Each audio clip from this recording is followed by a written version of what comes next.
Welcome to the Sharpe Way. Thank you guys so much for coming in. It is Monday, yes, 7 p.m. You can look at my handsome mug yet again. Talking today, as always, ask me anything this glorious Monday. Guys, I always bug you, and I'm going to keep bugging you. Like, comment, share. It does matter. People need to know that we are out here, that we are making some sense, that we are a media force on ourselves. That we are, right? That we are. You can follow me, of course, on Twitter. Follow me, of course, on Facebook. And, of course, always follow me on YouTube. These all matter. Yes, it is Monday. It is Ask Me Anything. And I got to, bring up what people have been talking about this weekend has been the death of Garrett Foster. And some people are mad at me. And I'm shocked how many people are angry at me. And people have taken their side and assume that I am against their side, and I'm clearly not. There were two sides, I think, to this immediately upon his death. And then what I want to bring up is the most mainstream of this, the most mainstream, and that's the Daily News. The Daily News, actually, New York Times. New York Times. I'm in New York. I'm thinking Daily News. New York Times. I'm sorry. The New York Times. And what bothered me most about what the New York Times did is the New York Times brought it up in this way. And I kind of want to show you what the New York Times brought up in this way. And it bothered me so much.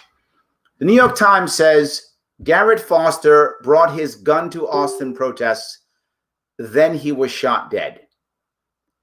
What bothers me about that is this: the New York Times is saying that the Second Amendment kills people. They're saying that it's the gun. They're saying that he deserved it because he had a gun. No. You have a right to carry a firearm, and in Texas, you can openly do it, and people do it. That's not the reason that he's dead, right? You can do it if you want to. That doesn't validate it. This is what bothers me, and it makes it almost like it's a desire to validate his death because he had a gun, and that makes it okay because he had a gun. So so now it's fine. So he can be killed because he had a gun. So it's okay. So move on. This was ongoing. Many of them are talking about this idea of because he brought a gun, that's what made it bad, and that's what made it okay now. Oh, that's the left, and the right says, well, he charged some guy, so he deserved to die because he rushed the car, therefore he deserved to die. Both are wrong. The left is wrong for saying, well, he brought a gun to a protest, so therefore he should die. They're wrong. And the right is wrong for saying, well, he came towards a guy, so he should die. Now, to be clear, that doesn't make the driver guilty. I want to be clear on that. It doesn't make the driver guilty. I don't know the driver, what happened. The driver might have thought that he was under threat. People coming at him all over the place. Maybe, right? Maybe he was afraid and he saw the gun and he shot. Maybe he thought he was self-defense. I don't have a problem with that. I don't know that. That might be true. But whether that's true or not, whether Garrett had a gun or didn't, or whether the guy fell self-defense or not, all of those things we could talk about and could be true or not true. Garrett Foster did not deserve to die. He did not deserve to be shot, even if the shooting was justified. And I want to be clear on that. It is possible that shooting was justified. I don't know. Maybe the guy actually felt he was self-defense, perhaps. But if so, we should be saying to ourselves as libertarians, that's terrible. Damn, why did this guy have to feel this way? Why does this have to happen? Isn't this horrible? We should be feeling right now, going, oh my God, that's horrible. Even if his shooting was justified. And again, I don't know if it was. I don't know. But even if it was, shouldn't we be saying it's still terrible? Isn't it still bad? The glee that I've seen from people is shocking. Again, whether or not the driver felt self-defense or not doesn't make Garrett's life a good thing that it's gone. He was standing up for what he believed was right. That's what he thought was right. That's all I'm saying. So I don't know why so many people are angry at me for this. You can be if you want to. I'm not backing down. Garrett Foster should not be dead. Garrett Foster did not deserve to die. Period. Didn't deserve. That doesn't mean the driver is guilty. I don't know if he's guilty. Let me be clear. I don't know if he's guilty. That doesn't mean that Garrett shouldn't have had a firearm. He has a right to have a firearm. Maybe something tragic just happened last weekend. Maybe it was just horrible, and we should feel bad about it because this kind of stuff shouldn't happen. Because if we had a decent system, we wouldn't have people marching like this. We wouldn't have people driving around this wanting to shoot each other, feeling so scared of each other, feeling so angry at each other that they want to shoot. Maybe it's just tragedy. It could be that. It doesn't have to be someone's right and someone's wrong, and either good he's dead or it's terrible that he's dead. It's terrible that Garrett is dead no matter what. He has loved ones who depended upon him. He has loved ones who loved him and he loved. That's a bad thing. We should not be happy whether or not the driver's shooting was justified or not. And I don't, to be fair, I don't care if the driver gets punished. I always feel that way. It drives me crazy, I know. But it doesn't bring Garrett back. His fiance doesn't all of a sudden get her caretaker back, her lover back. He doesn't come back magically because the guy goes to jail. I'm not saying he shouldn't go to jail. This is a bad situation. Let's accept it as bad. Let's accept it as tragic and not try to justify it one way or the other. No matter what you might think, no matter how bad you might think it is, we shouldn't make it worse. We just shouldn't. I don't want Garrett to be dead. I don't. That's it. I don't want him to be dead, and I can't bring him back. No matter what, I don't want him to be dead. And I don't want this to happen again. And I want us to change. I don't want this to happen again. I'm tired of us losing people for nothing. They're not for him, though, to be forward. The crazy thing is, you guys know how I think. I'm not mourning for Garrett. Garrett's journey's over. Garrett, as far as losing his life, Garrett lost his life defending people he wanted to defend. He lost his life doing what he thought was right. His tour is complete. It's the people he leaves behind that I grieve for, that I feel for, that I mourn for, them. That's who I feel worst for. So I'm sorry. I just wanted to bring this up. People are talking about it. People are mad at me. I'll probably lose people on my Facebook page over this. I shouldn't, but fine. I'm not going to back down on this one. He shouldn't have died. This is a terrible thing. I can't stand it. So anyway, ask some questions. Not to hassle you. Did ask me to catch up on that interview. I have to do it. I haven't had time, John. I promise I will do it. Just I need a bit more time to figure this one out. Did you see cryptocurrency as inherently libertarian due to its decentralized free market nature, especially as compared to the dollar? Yes, Myron. One of the reasons why I was talking about using cryptocurrency in New York State was because it is decentralized. Absolutely, yes. I think it may be an answer dealing with some of our debt issues in the country, but surely in New York State. Yes. Larry Sharpe, greatest New York voice for liberty. Thank you. I appreciate that. Thank you. Yes. New York Times were scummy in focusing on him open carrying a state where open carrying. Yes. Thank you, Luke. That's my problem.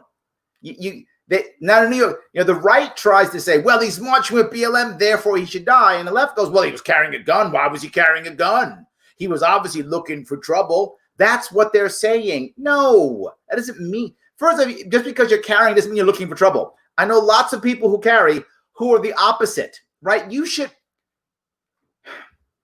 if you're a reasonable, normal, healthy human being, you should not want to have to ever use your firearm.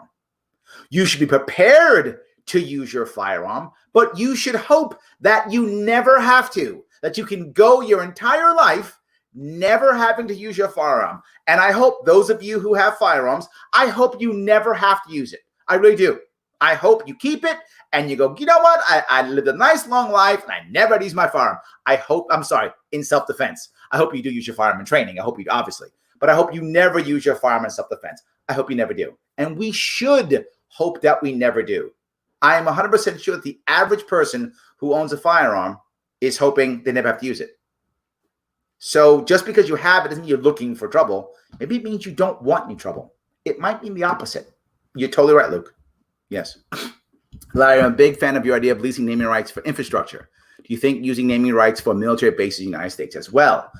I'm not sure about that, right? The worry I have for the military bases is that links the company to our defensive strategies like that. Does it only go to defense companies? I don't know. Maybe. I guess I'd consider it, but it seems like the military bases are really used for offense and defense in that regard. You know, the killing, if it makes any sense, right? That's what it's for.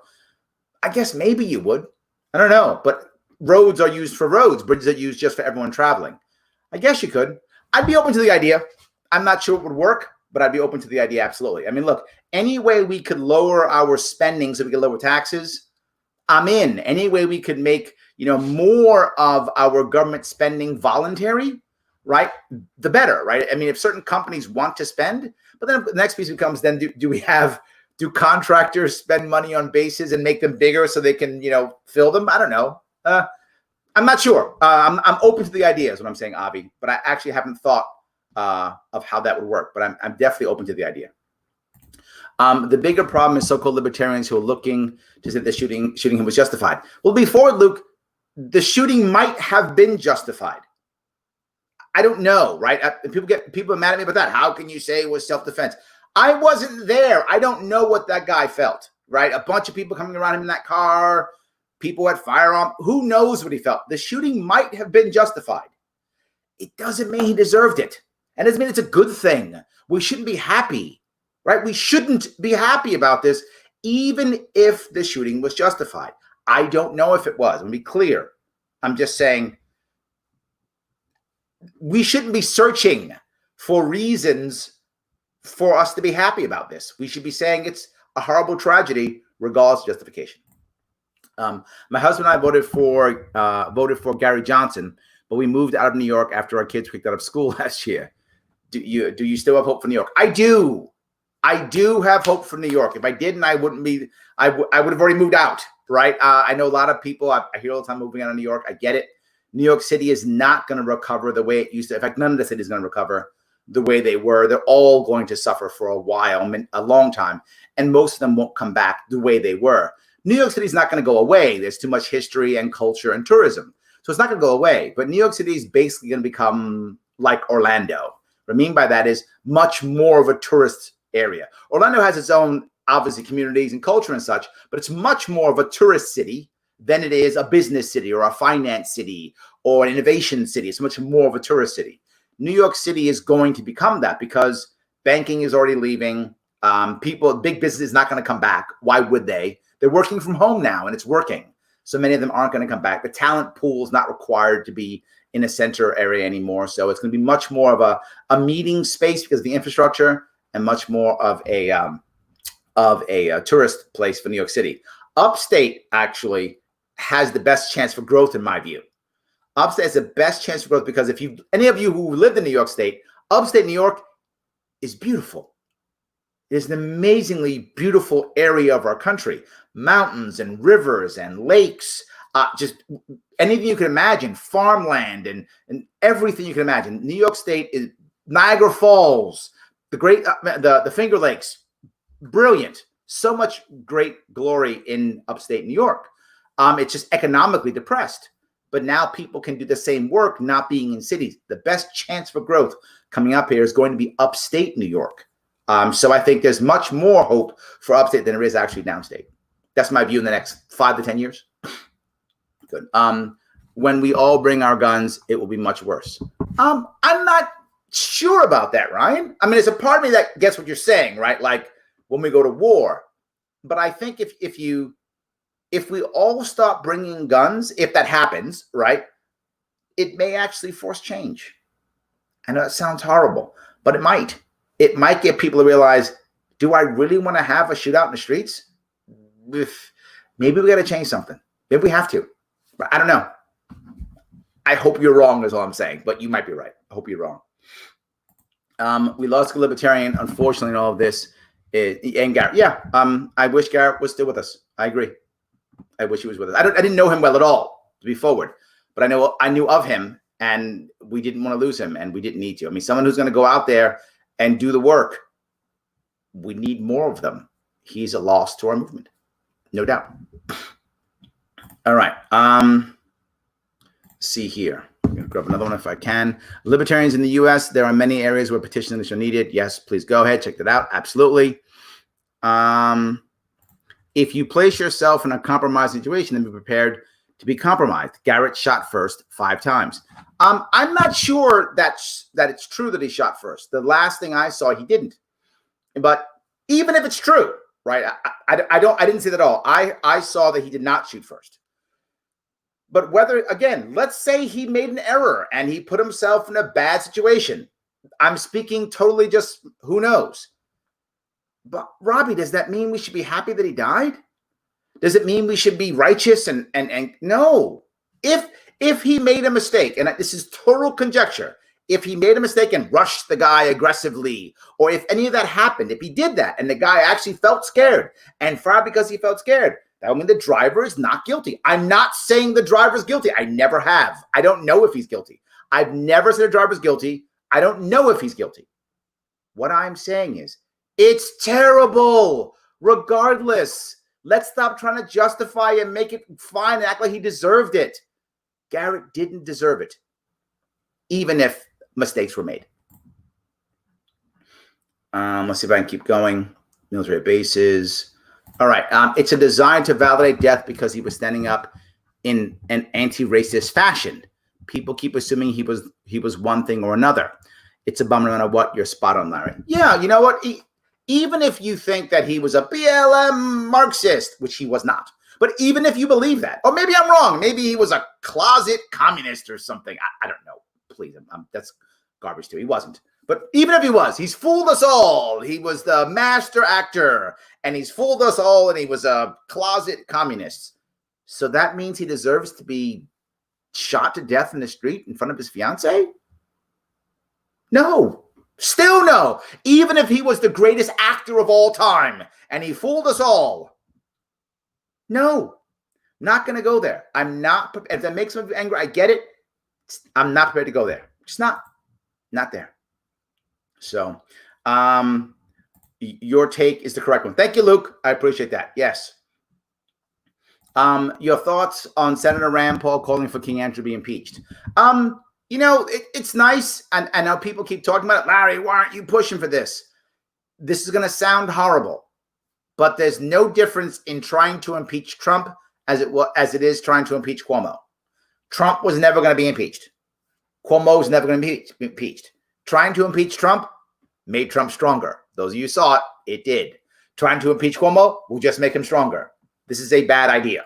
I get where he's going with it, right? It's, you got my guy, I'll get your guy. I get it. And do I think Cuomo should be impeached? Absolutely yes. I think he should be. It is his fault for all the horror that New York's going through.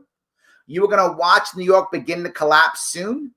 And if he wins this election in 2022, he's going to take New York through bankruptcy in 2023 and blame everybody else but himself. That's what he's going to do. A disaster. Watch people start leaving our state. It is a terrible idea. Terrible idea. So yeah, no, I get why he's doing it. It's impossible. He controls the state assembly, the state senate, and the courts. He's never getting impeached. It's just not going to happen. You know what our answer is? Get rid of him in 2022. Vote him out. That's the way to get rid of him. That's how you get rid of Cuomo. But should he? Of course. Yes. Let's see here. Violent mob with gun low ready. Maybe, right? Maybe. Again, I don't know what the guy was thinking. Who knows? We live in an era where there has to be someone at fault. Yes, Kelly, thank you. With no regard for human life. Doing a bad thing doesn't mean someone deserves to die. Kelly, perfect. Oh my God. Yes. Yes. Yes. Even if the driver believed that he was under attack and he fired in self-defense, it's still terrible. Someone was shot to death in front of the fiance. That's a bad, we shouldn't be happy about that. We go, driver, go. But terrible. I wish we weren't having these protests. I wish George Floyd wasn't dead. I wish we didn't have COVID response by the government that put 30 million Americans in their homes with nothing to do so they can protest all day because they don't have jobs. I wish we didn't have that either. I wish we didn't have this total absolute kindling that was set on fire, and now more and more people are dying, and kindling that was set on fire, and now we become even more divided. That what you find, right, what the left has done in this case is said, well, he had a gun. Therefore, he's one of those gun people, and he got what he deserved. That's what the left is saying. What's the right saying? Well, he was with BLM. Therefore, he was a Marxist, and he got what he deserved. In both sides, we're just dehumanizing a person. I don't want to I want us to be more human, not less. I want us to start actually caring and thinking and not just hating and fearing. Yes, Kelly, maybe this was just a tragedy. Maybe that's what it was. Yes. Larry, is there any government agency you think is doing good? To tell you the truth, there are many government agencies that do good. It doesn't mean that others won't do better, and it doesn't mean that we should have them. If that makes any sense, right? Lots of agencies will do some good. You can always find some good in something, right? One of the arguments you hear often is, well, you can't get rid of this entitlement, insert entitlement, because it does some good. Many government agencies do some good. You can find them all over the place, right? There are times when the VA does amazing work. Absolutely. Of course it does. Doesn't mean that you can't find a better solution, a more effective solution. Doesn't mean we should be paying for it. It shouldn't be government. So I'm not sure about the question, but I can find lots of agencies who will do something good. This happened. The agencies are filled with people, and you have some good people who will do good things. It doesn't mean we should keep it. That doing good doesn't mean we should keep it, or that there isn't better, or that we should pay for it, though we're paying for it. I'm not trying to dodge. I'm just trying to be clear on that, right? You can do good and still say, you know what, let's have someone else do it. Or you can do good, but let's have someone else pay for it. Or you can do good, but here's something better. You can always, so there are definitely things that happen from government that do good, of course. The Marine Corps helped me tremendously, right? As to grow as an adult, to grow as a man. It doesn't mean I support the military-industrial complex, but do you find good out of the military? Yeah, you find it. Helps people. Puts people through college. Sure. Lots of good. Just doesn't mean I want to keep it though. So maybe it's just a tragedy. Yeah. And I can be unhappy about the outcome regardless of why it happened. I can be unhappy about the feeling and the response that people have regardless. And I am. I don't want people being so damn righteous and happy about this. It's a terrible tragedy, and we should not be righteous or happy about it at all. At all. It sucks, but you can't ready a farm as someone and not have the reaction. I agree with you, David. I do. And both parts. It sucks. And if he did that, I get it. The driver might be justified. Still crappy. Either way. Yes. There's no justification. A life was lost for no good reason. Peter, you know what? That's even better. I'm going to steal that. I'm going to steal that. That's good. And I'm probably not going to give you any credit for it either. But you're right. I mean, look, a life was lost for no good reason. That was not a good reason for him to die. It wasn't. Absolutely. 100%. I'm on vacation in Jamesville, Kentucky on Lake Cumberland. It's sad to see any New York. It's sad not to see any New York State plates from Central New York 13. Well, Central New York 13-hour drive all the way here. It's sad dictator Cuomo not only hurt New York tourism, but hurt others as well. Yes. But there's a part of me, Justin, that's greedy. And I don't want all my New Yorkers going to Kentucky and Tennessee. And they're going. Like there's no tomorrow.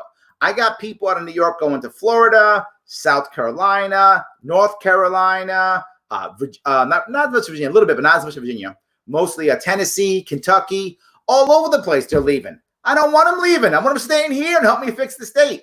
So I agree that I'd like tourism. I do, but I'd like them to come here. I would, just we haven't done a good job in New York State. We always play the blame game because it's easy. Oh my God, Becca, you are so right. You are so right. It's so much easier to point our finger at somebody else than to go, maybe I should rethink what I'm doing. Maybe I shouldn't just blame the other. Maybe I shouldn't just blame the other. You're right. Yep. Thank you, Matt. You agree with me. There we go. Yes. All right. Christine's with me. Thank you, Christine. I appreciate that. I need more of it. Yes.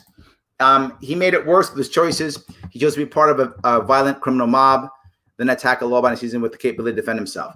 It might be true, Glenn. Again, I don't know if he made the aggressive movement or not. I don't know that. Either way, it's still tragedy. It's still tragic. I don't want him to die, and he didn't die for enough reason. It's terrible, and he shouldn't have been shot. Even if he had a mistake, maybe he thought the guy was gonna run people over with a car. Maybe that's what Garrett was thinking, and he had his fiance there. Maybe he thought this guy was gonna drive into more people. Maybe he believed that, Glenn. I don't know what was going through Garrett's mind. Maybe he thought he had to step to the guy to scare him off. Maybe Garrett believed that. Maybe Garrett was wrong. You're right. And then people were saying this. He stepped to the guy and he got shot. It might be justified.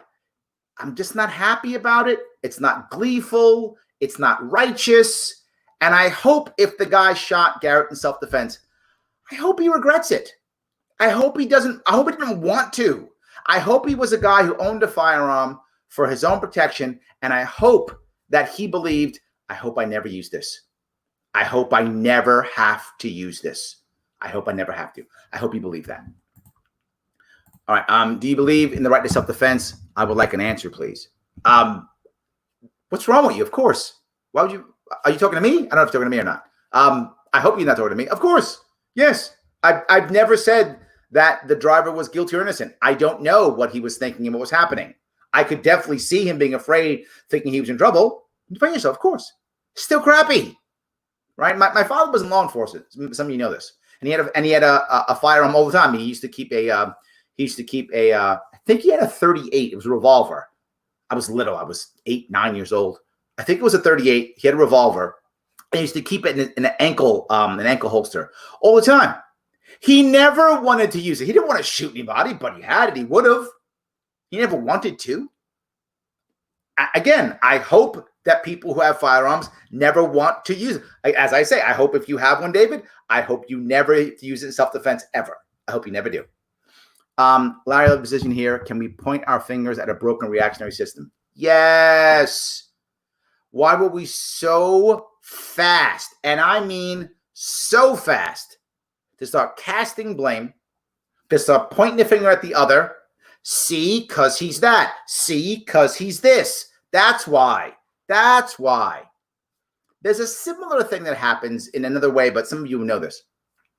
If you've had anybody in your life who died of cancer, a very common thing will happen when you tell someone, yeah, my mother died of cancer. What's one of the first things they'll ask you? You know what I'm going to say. Oh, did she smoke? And if you go, yeah, oh. In their own mind, they're validating things and making their system be okay. See, I won't die from that because I don't smoke. Or see, that's why people die. So it becomes okay. It's now justified. But how the hell does it make you feel when it's your mother, father, sister, cousin, uncle who died? You don't feel better about that. You don't go, yeah, my mom smoked. She deserved to die. You don't think that. You think I lost my mother. And it sucks. Well, guess what? The people who love Garrett, they lost Garrett. And it sucks. I finally have clarity on the issue in Portland. This is the relevant portion relating to federal government protection of federally owned. Oh, okay. The federal government is in legal purview to protect that property, but outside of that, it must have legal agreement from the state. I would assume that means theft, arson. Oh, okay. I'm not sure that was for me or not, but thank you. Yes. I'm not mad at you, Larry. I appreciate your take on it. It sucks. Thank you. I would hope, you know what? I probably should have just written that, Ken. I think that's what I should have written. At all the stuff I wrote, and I wrote a little bit emotionally because it did bother me, and I probably shouldn't have. I probably should have done exactly what you said. I probably just put Garrett Foster, it sucks. Because it does. Ken, you are a better writer than I. Thank you. You're a better writer than me. Than I? Than I. Thank you. Than I. Yes. See, you're a better writer than I, and you're probably better at grammar too. So yes, that's true. I live in Texas, and we have a feeling this will happen. What I worry about is that this will give the government a way to scare Americans into giving up their guns. Yes. Thank you, Katie. Another one. See, if you don't have guns, this can't happen. So let's take the guns away now because we don't want innocent people dying. Yes. No, you're not being paranoid, Katie. No. You're thinking exactly where they are. Yes, absolutely.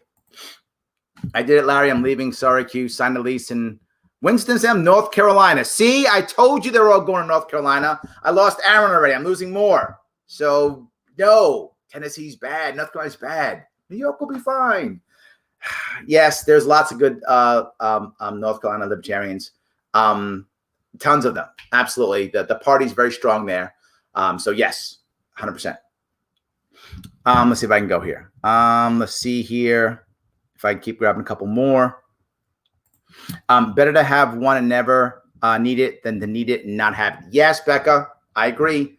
Absolutely. Better to have one and never need it than to need it and not have it. I totally agree. But again, I'm hoping that you never need it. Yes. Yeah. Stark Industries base. Yeah, I guess that, that maybe this, I'm starting to rethink this base thing. Maybe this would actually work. Maybe this is a good idea. Absolutely. Yes.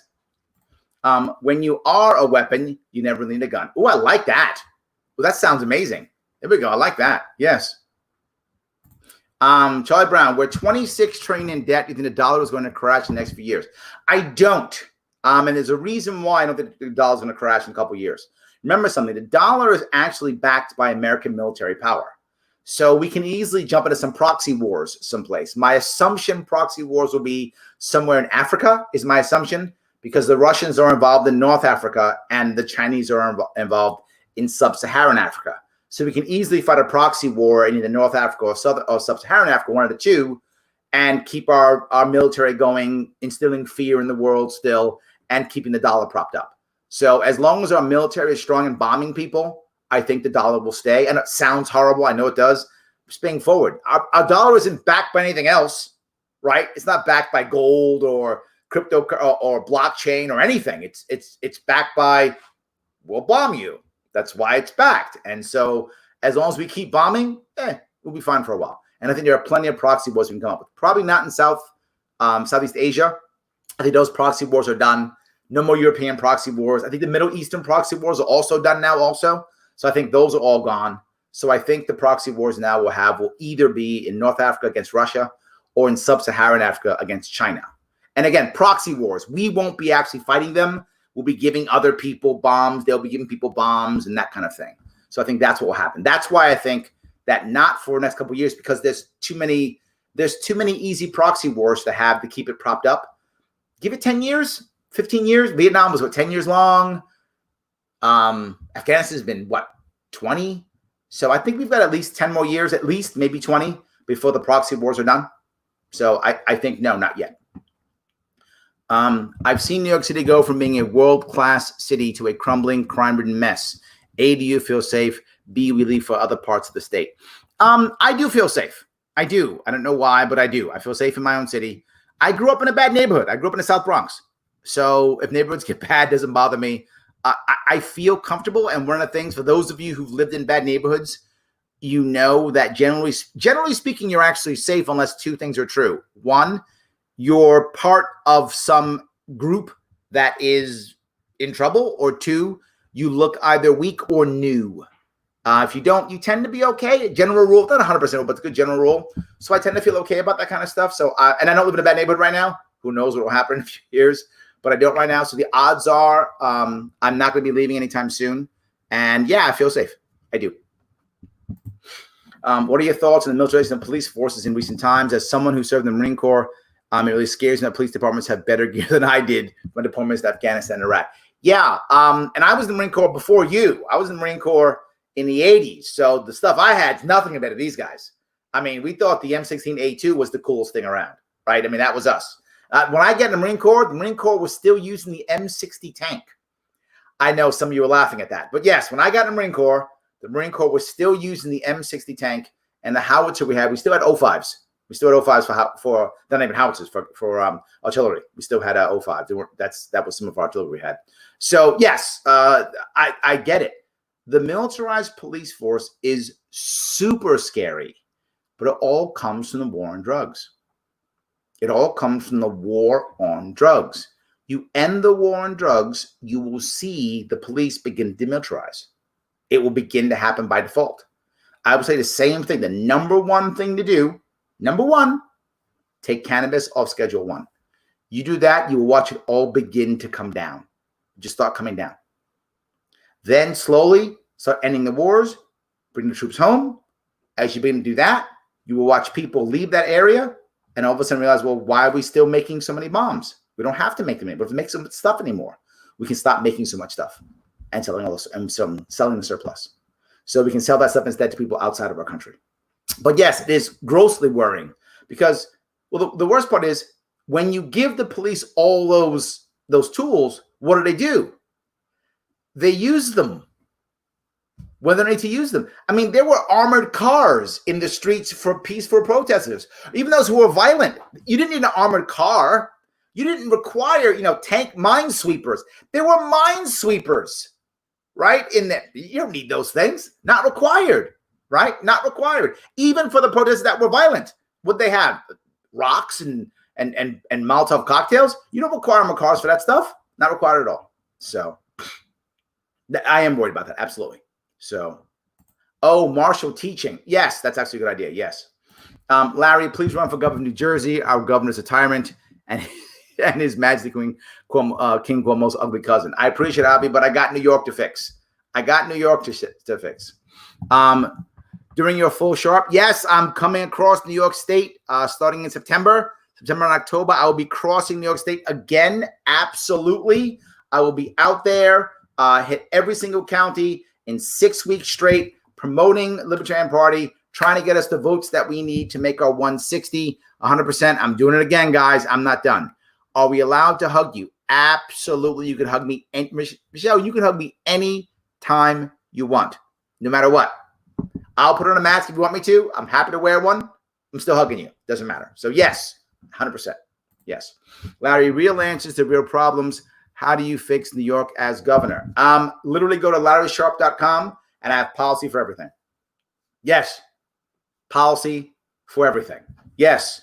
I have actual answers. No, crazy. Every single answer I have for New York.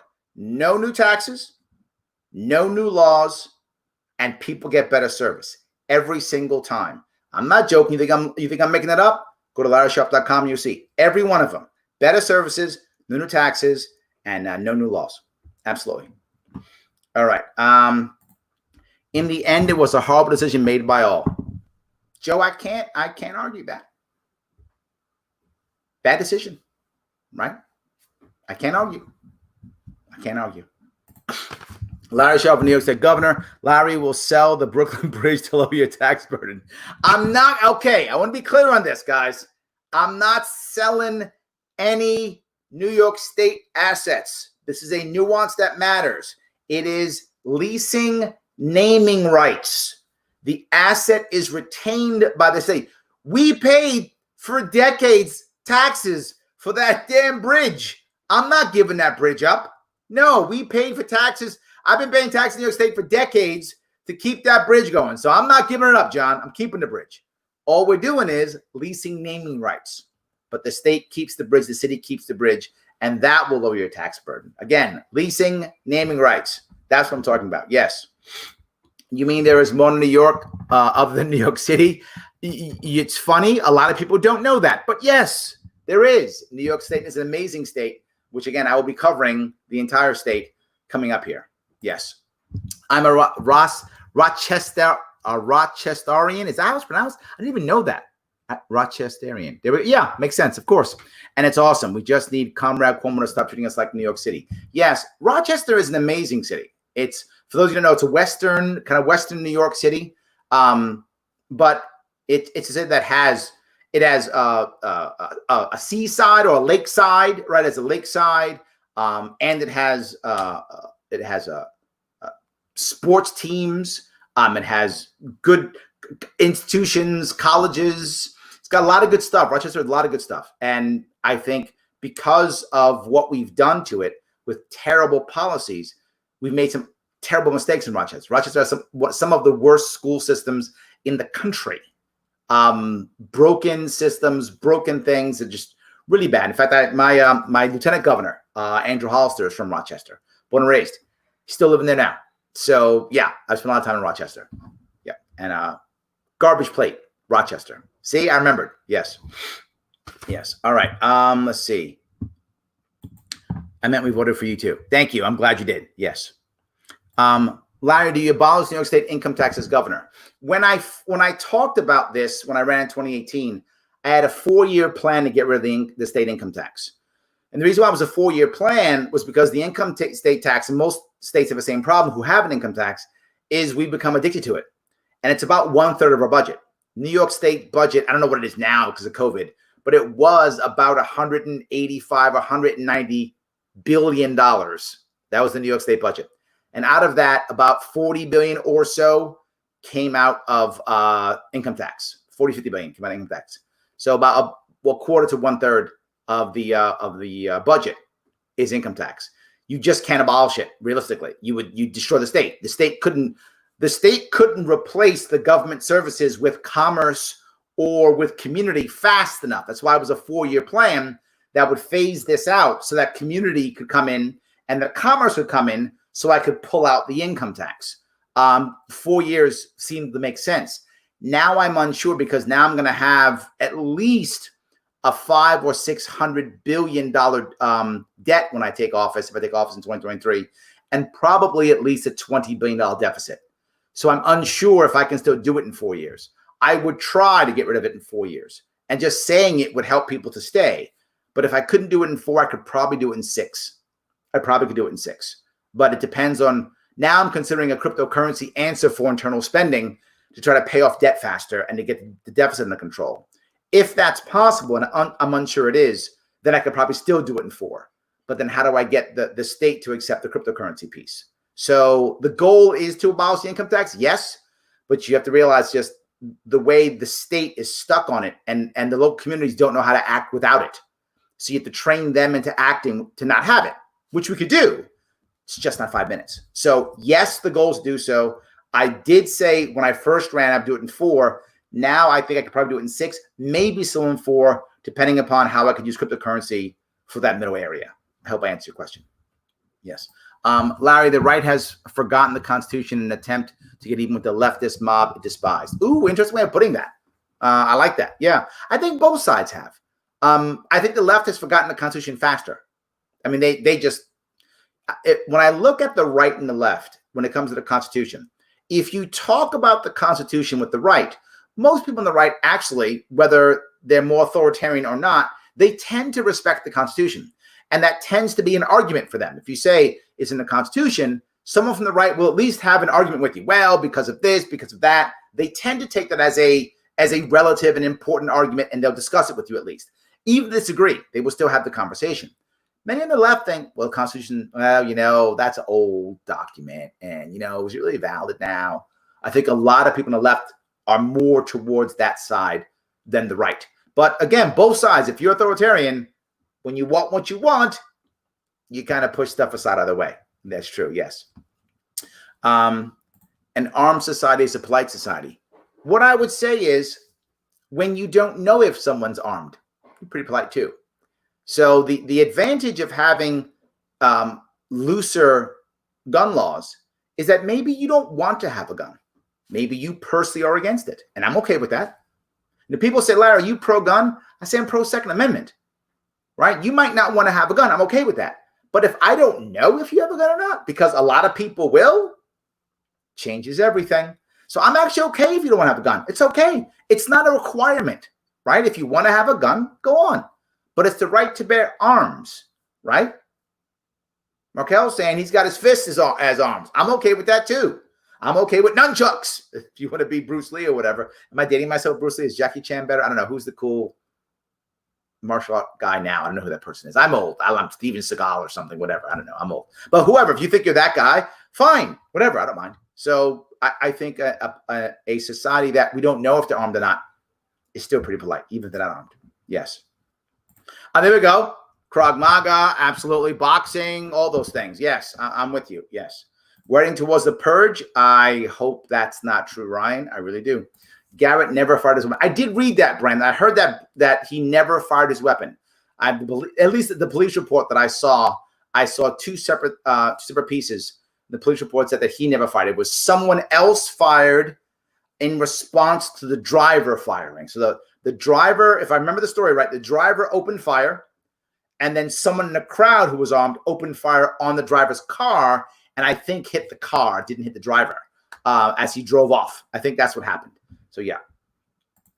I already took care of that one. Okay. Where do you see the LP in the year 2030? Well, for those of you who don't know, I've been trying my best to create a plan to build the LP out since 2016. And then I talked about a 7-year plan, and I've kind of moved it to about a 10-year plan because of two things. One, I saw how broken National was, and also COVID. Those two things have made me kind of think maybe it's a 10-year plan. So I'm thinking more like 2026 is when we start really catching our stride. But we're going to see great movement in 2022, better in 2024. I think 2024 is going to be a great year for us. I think 2026, we got a real shot at some serious impact. I think by 2026, by 2030, so you're at 2030, the Libertarian Party is going to have representation at the national level. And I mean that. I'm serious. I'm not making that up. I'm serious. By 2030, I'll promise, I'll say it now, the Libertarian Party will have, without question, representation ongoing it will be a part of the national government. That means we'll have either a senator or two, or we'll have a couple of elected representatives. And I mean people who are elected as Libertarians and can keep winning, like can have an actual presence. We will have that by 2030. I say by 2026. That's always been my plan. A 7 to 10 year plan so that we actually have impact at the national level. On the way up there, we're going to have impact at local levels. We're going to maybe get a governor win, maybe 2022. But we'll have a governor win by then. We'll have a bunch of state house wins, a bunch of assembly wins. That will happen on our way up to 2026, 2030. Then it will happen. But by 2026, we will actually have impact at the national level. That's what I think is going to happen. I see it happening. It's that or we fall into civil war. I don't like civil war. That's a terrible idea. I know Ryan's talking about it. I'm not for that. I think it's a terrible idea. I do not. The reason why, and people think, and they joke about it, oh, we're going to go into the second civil war. Violence and the scars of violence do not go away easily at all. Think about this. There are still people to this day, and you see it, who are angry about the Civil War. Our first Civil War, that was 100 and what? Am I doing my math right? That's about 150 years ago, 60s, 130, about 150 years ago, give or take, right? About 150 years ago. And they're still mad. If we have a second one, how long is that going to last? 200 years. We have pain. I'd rather the culture change and shift so that we can naturally have a better country. And the only way I see us doing that is through Liberty Movement. I don't see any other way. People have told me all the time, oh, Libertarian Party's broken. It's so bad. It is. And it's the best thing we got. Best thing we got. It's broken. I've called it publicly a dumpster fire on wheels. And often that's true. And it's the best thing we got. Because without it, we're walking. So I'll stay on the dumpster fire and I'll keep trying to put the fire out. Dumpster's got wheels. Let's keep going. We're faster that way. That's all I'm saying. So I see us by 2030 actually having a representation in many states and national level. I think we're just going up. The righteous police need to go camp with the virtual signal gang. I like that. Very good. Yes. Let's see. see if I can find this. Edo period, American combination of Vietnam. I don't think that's for me. But the Edo period, if you guys don't know, was the original capital of Japan. Japan, current capital is Tokyo. Edo was the original city name. Tokyo means Eastern capital. Kyoto is their original, which means capital city. And they moved the capital in 1868. Is my history right? 1868, the Japanese moved their capital from Kyoto to Edo and changed the name to Tokyo, which means Eastern capital. See if my Japanese history is correct. I don't know how I remember that, but I just remember that stuff. Yes.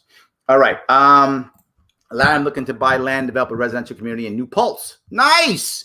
Would love your promotion and endorsement. Get rid of His Majesty Cuomo and make New York great again. I'm in. Let's do it. Absolutely. I'm glad you're buying. Yes. Good. I do agree that we shouldn't be happy that a man died. The entire situation saddens me, but I'm more sad for someone who has to use a gun to defend themselves because they are assaulted while simply trying to drive. These things are happening all over our country, and I think what people are really angry about is the constant justification of protesters assaulting others and destroying their property. Jason, valid point. Yes, I wish this wasn't happening. Valid point. It's hard to hear that justification than attacks for people defending themselves. I'm not attacking him. I'm not attacking the driver. I don't know what he was thinking. He might have really felt that he was in trouble. I mean, he might have been a bad guy trying to hurt people, but I have no evidence of that at all. So my assumption is he felt threatened. He felt scared. And again, to my point, he's on edge like we're all on it. Jason, you're right. We're all on edge. We're all thinking the world's ending. We're all thinking the other's going to come get us. We're all tired. And I can't stress this enough. This is a point that we aren't seeing at all. This explosive place that we are now all comes from one important thing: the government response to COVID. That created, as Tim O'Connor said, I'm going to give him some credit, the kindling that put this stuff on fire. That created all of it. You can't protest for 3 weeks in a row if you got a job. You can't be out all night with the BLM protesters if your boss expects you to be at work tomorrow at 9. You just can't do it. Physically, you can't do it, right? You can't be doing all this stuff if you need to go pay your bills. You just can't. The government response set the kindling. And then boom, everything that happens on fire, on fire, on fire. And now we're doing it ongoing, and it's kindling even more. And you got nobody trying to fix it. Jason, you're right. I wish you were wrong, Jason. I wish you were wrong. But you're right. Yes. We've been trying to vote him out. Yes, but not with good candidates. Let's change that. Absolutely. What are your thoughts on going forward with COVID-19, how school should be handled? It's actually, believe it or not, relatively simple on how school should be handled, as I would have done literally months ago, and I'm on record like 5 months ago talking about. You give each school district, to the best of your ability, the details and rules and regulations. Scratch that. I can't even say rules and regulations. Shame on me. Shame on. Wash my mouth up with soap. The guidelines, right, and suggestions on how to be safe. And you then allow that school, each one, to choose on their own. If you've got a school, like my school when I went to high school, like 2,000 kids in it. You got 2,000 kids in your high school, you might not want to open your high school. How can you possibly make that high school safe with 2,000 kids? You probably can't. You probably don't want to open that high school. But let's say you got a school with 40 kids in it. You might be able to handle that. You might be able to make that a safe school. I don't know. It's your school district. Make some decisions based upon your people. But it's something else. There's a whole lot of special education out there, right? Kids who have special needs, disabilities, and of that sort. Some of those kids need to get out. Not all, obviously. Any world of disability is a very huge spectrum of disabilities. And some kids fit into a category where they need to be getting out. Maybe those kids need to be out in school, right? And maybe some don't. But then again, each school is that population mixed with others in that school, or is it a separate school just for kids who have special disabilities? Which one is it, right? How in the world could I answer that question in a flat way? I can't. So give them all the guidelines, all the information you have, and say, decide what works best for you. If you think you should or could open your school, please do so. If you think not, don't. I also don't want to force kids to go to school if their parents are saying, I don't feel safe. If you're a parent and you don't feel safe sending your kid to school, don't send them to school. This is a perfect way, perfect time for us to encourage homeschooling now and to allow parents who would rather homeschool their kids to do so. Some parents want to send their kids to school. I'm okay with that too. Now it's time to figure that out right now. So I do think we want to be open and forward about what COVID is. It's real. It's not a hoax. It's real. The question is, how does it affect kids? Right? That there's the last thing I saw. I don't know if this is still true. The last thing I saw, there was some age group of kids that once they hit a certain age, statistically, they were less likely to transfer. Probably something with puberty or something, I would assume, but I don't remember. But whatever. Tell us what that is, right? Is it if you're 10, you're probably okay, and if you're 14, you're probably not? I made it up. But if that's true, tell us. And if I have elementary school, maybe I bring my kids to school. Maybe I don't. Again, 2,000 kids, I probably don't. 40, I probably do. So I hope that answers your question. Give the school districts the information to the best of your ability and allow them to make decisions that their communities want for their population. I want the school to serve the population effectively. That's what I want, right? I want the parents of the students to be like, yeah, I'm happy with my school system, right? I want my kid to go to school, or I don't. I don't feel safe. Keep your kid at home. Don't punish the parents who keep their kids at home. Because if you're afraid for your kid's life, or maybe you don't care about your kid in that regard because you think your kid is going to be safe, but maybe you got grandma, grandpa at home. And you don't want your kid going and coming back and affecting grandma, grandpa. Either one, whatever works for you. I hope I answered that question. Good. Let's see here. Larry, were you running it in 2022? I'm looking at it. We'll see if I have the financial backing to do so. I would do. Look, the reason why I don't just run for stuff, people are mad at me all the time. Larry, why are you for president now? Why are you for president? Because I couldn't give you what I want to give you. Right? Running for president is at least a full year job, full time. If you aren't running, meaning no the job, no nothing, you are running full time for. When I ran for governor, I ran full time for a year and a half. I'm for president. I got to run full time for a year and a half also. If I run for governor again, I got to run full time for a year and a half. Am I going to have the financial backing to do that? I'm not going to run a half-ass campaign.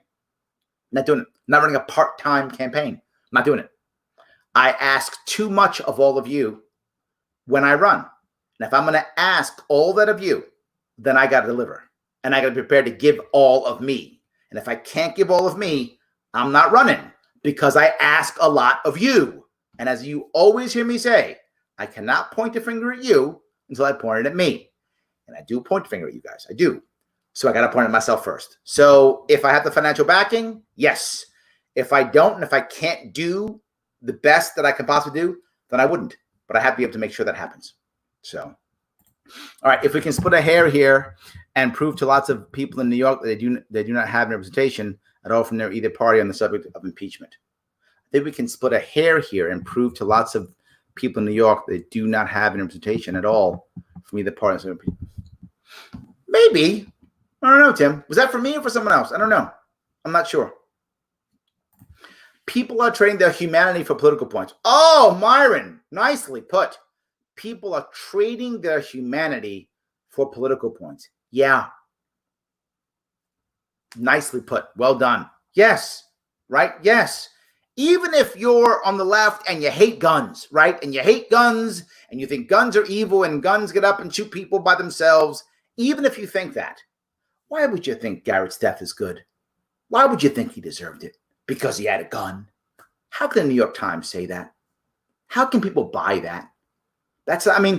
Everything was about gun. He had a gun.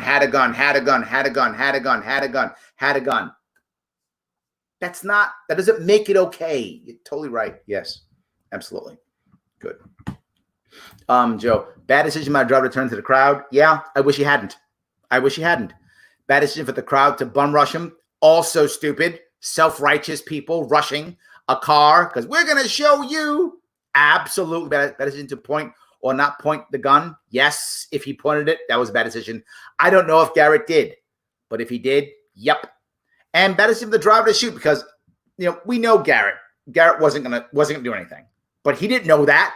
The driver didn't know that. He didn't know Garrett. He didn't know. All bad decisions. And in the end, you're right, Joe. You're right that he died because of serious and bad decisions. And there's another part that people aren't getting.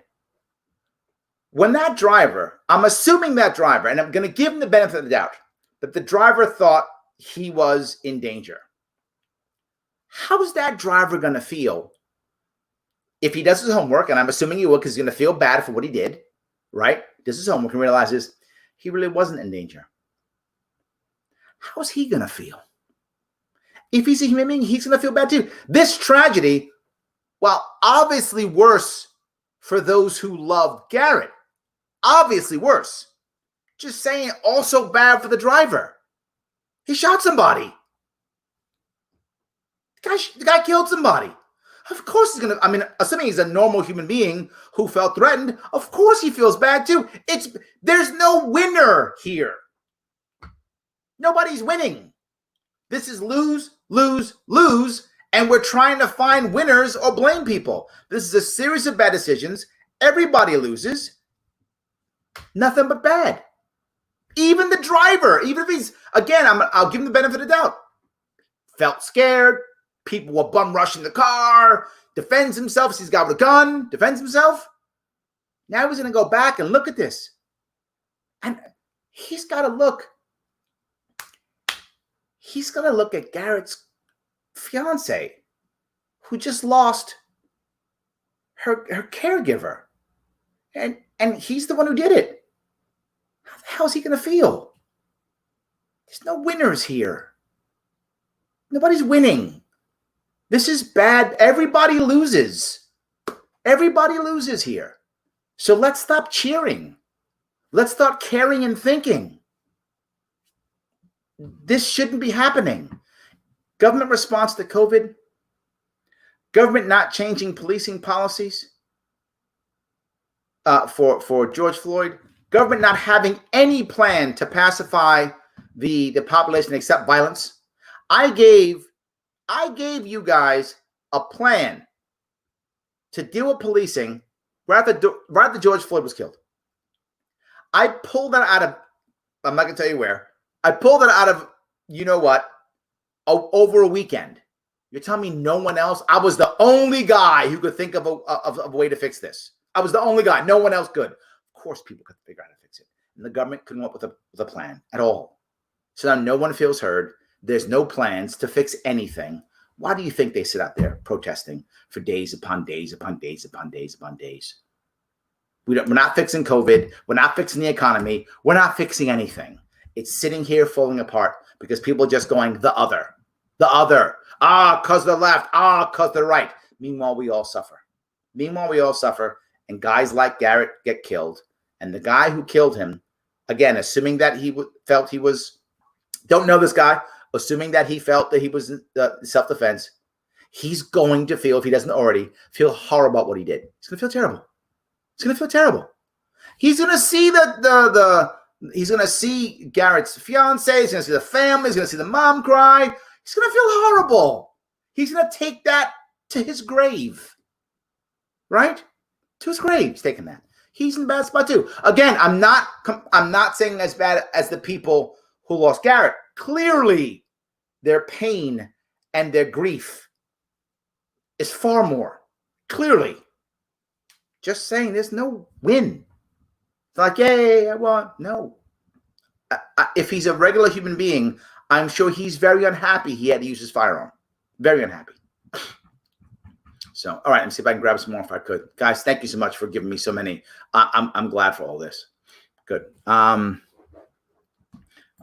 Larry, if I sent you a Make America to Fight Again t-shirt with the image of my profile, would you wear it? Yes, absolutely. 100%.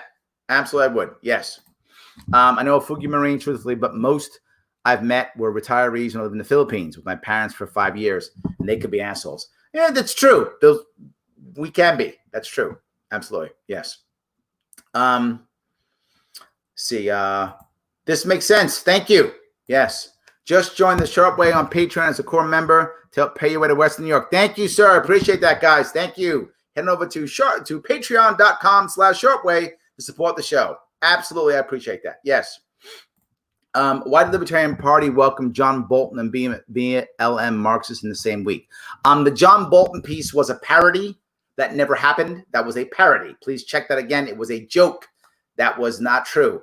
BLM Marxist, that was probably a joke too. But I don't remember that one, but I'm sure the John Bolton piece was a parody. That was a joke. Please go check it again. That was a joke, not true. That was just a parody. Yes. Yes, thank you. Joke about Sunday book, but yes, I appreciate that. Yes, absolutely.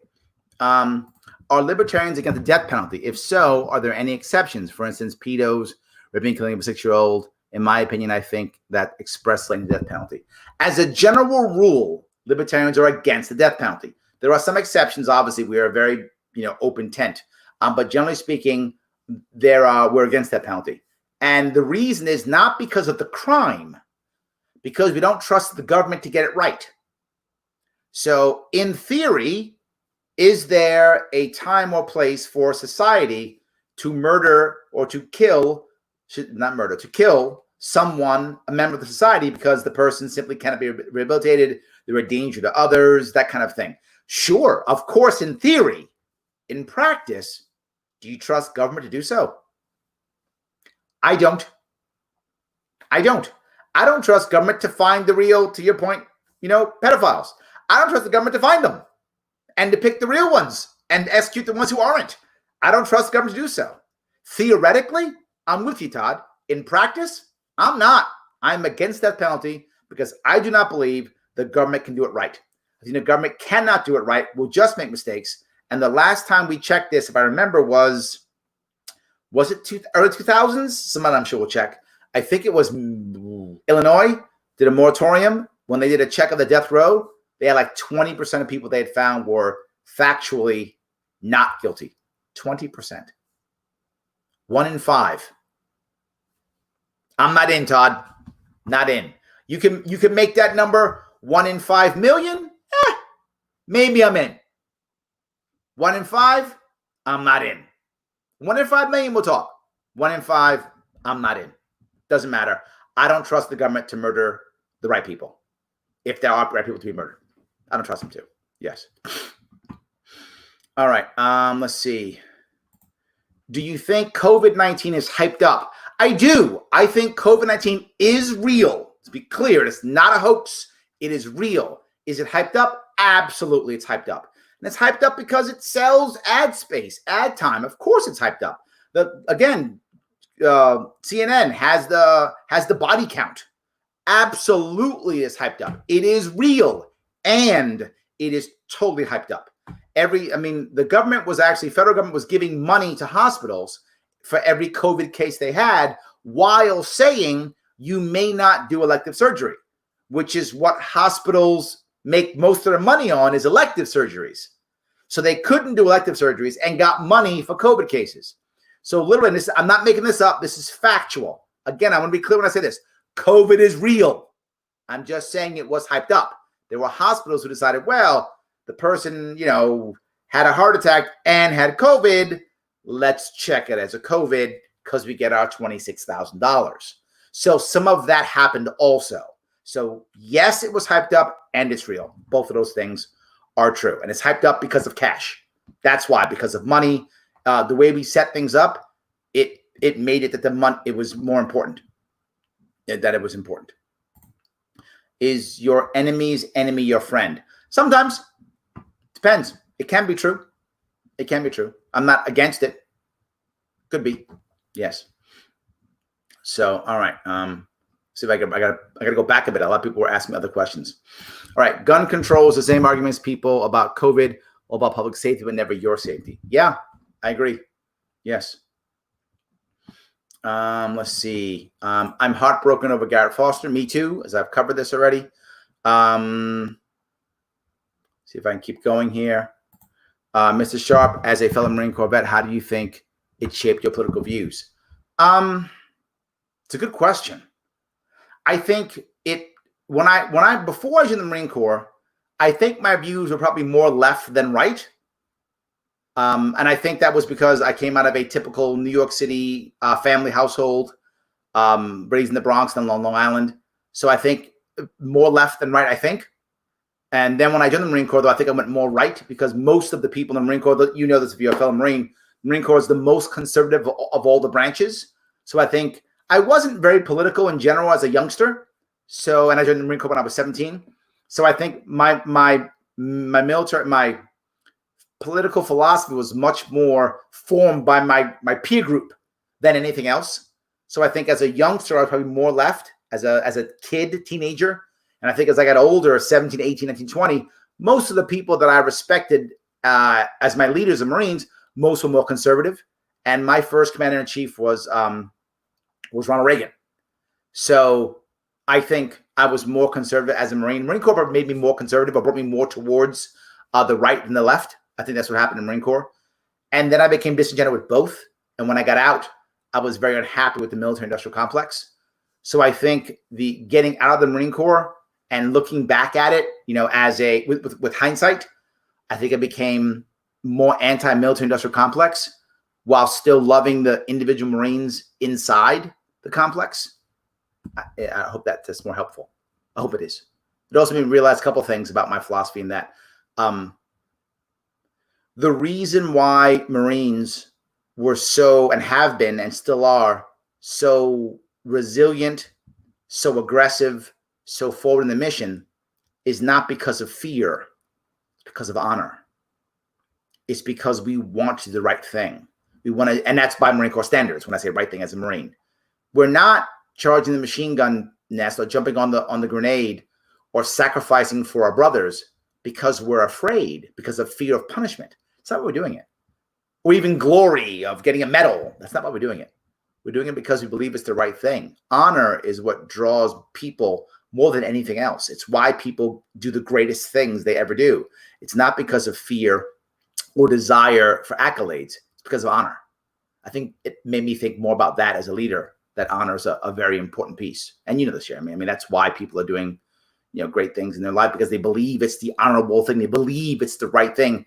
Even if it's the wrong thing, it is what they believe. So, yes. Let's see. Where am I? How do we bolster the Libertarian platform without the stigma of being the party that fights within itself or ends up being a joke? Oh, my God, Allison. There's the $64,000 question. Yeah, absolutely. To be forward, I'll tell you how.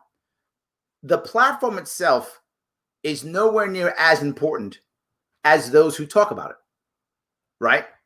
So our candidates are the number one thing. We need better candidates, and we need a better infrastructure around them. The thing that I bring up often, and bring it up more and more recently, there are 4 parts to the liberty movement, for those of you who care, right? 4 parts, and we don't really get it. 4 types of people. And I was 3, I got convinced there were 4. There's 4. Activists, politicians, donors, and volunteers. We have lots of activists. We struggle with the other 4. And we need all of them. All of them are critical. All of them matter. All of them are important, right? The activist is a person who gets out there and says, hey, world, this stuff matters. Look at me. This is important. Look at this. This matters. Pay attention to this. Here's the reason why this happens. Look why this happens. And that's critical to get people to go, oh my God, right. That's the activist, right? If without activists, people don't know what's going on. We need activists for that. We need volunteers, though, too. Volunteers do the grunt work, the things that we need to get done. They're the ones who do that. Now, activists will also be volunteers, right? The difference is an activist will just keep going. They often live it. A volunteer is like, you know what? No, I'll give you 2 hours a week, and that's what you get. I'll give you an hour a week. You get that. I'm just doing emails, and that's that, right? And they're all valuable. I need people doing that work, too. I need people for sign waiver. I need that stuff. It's important. And I need activists who won't stop. But I also need politicians. Politicians aren't activists, and that we screw up all the time. We think they're the same, and they're not. A politician doesn't go out there and go, you need to know about this stuff. That's an activist. A politician says, who am I trying to represent?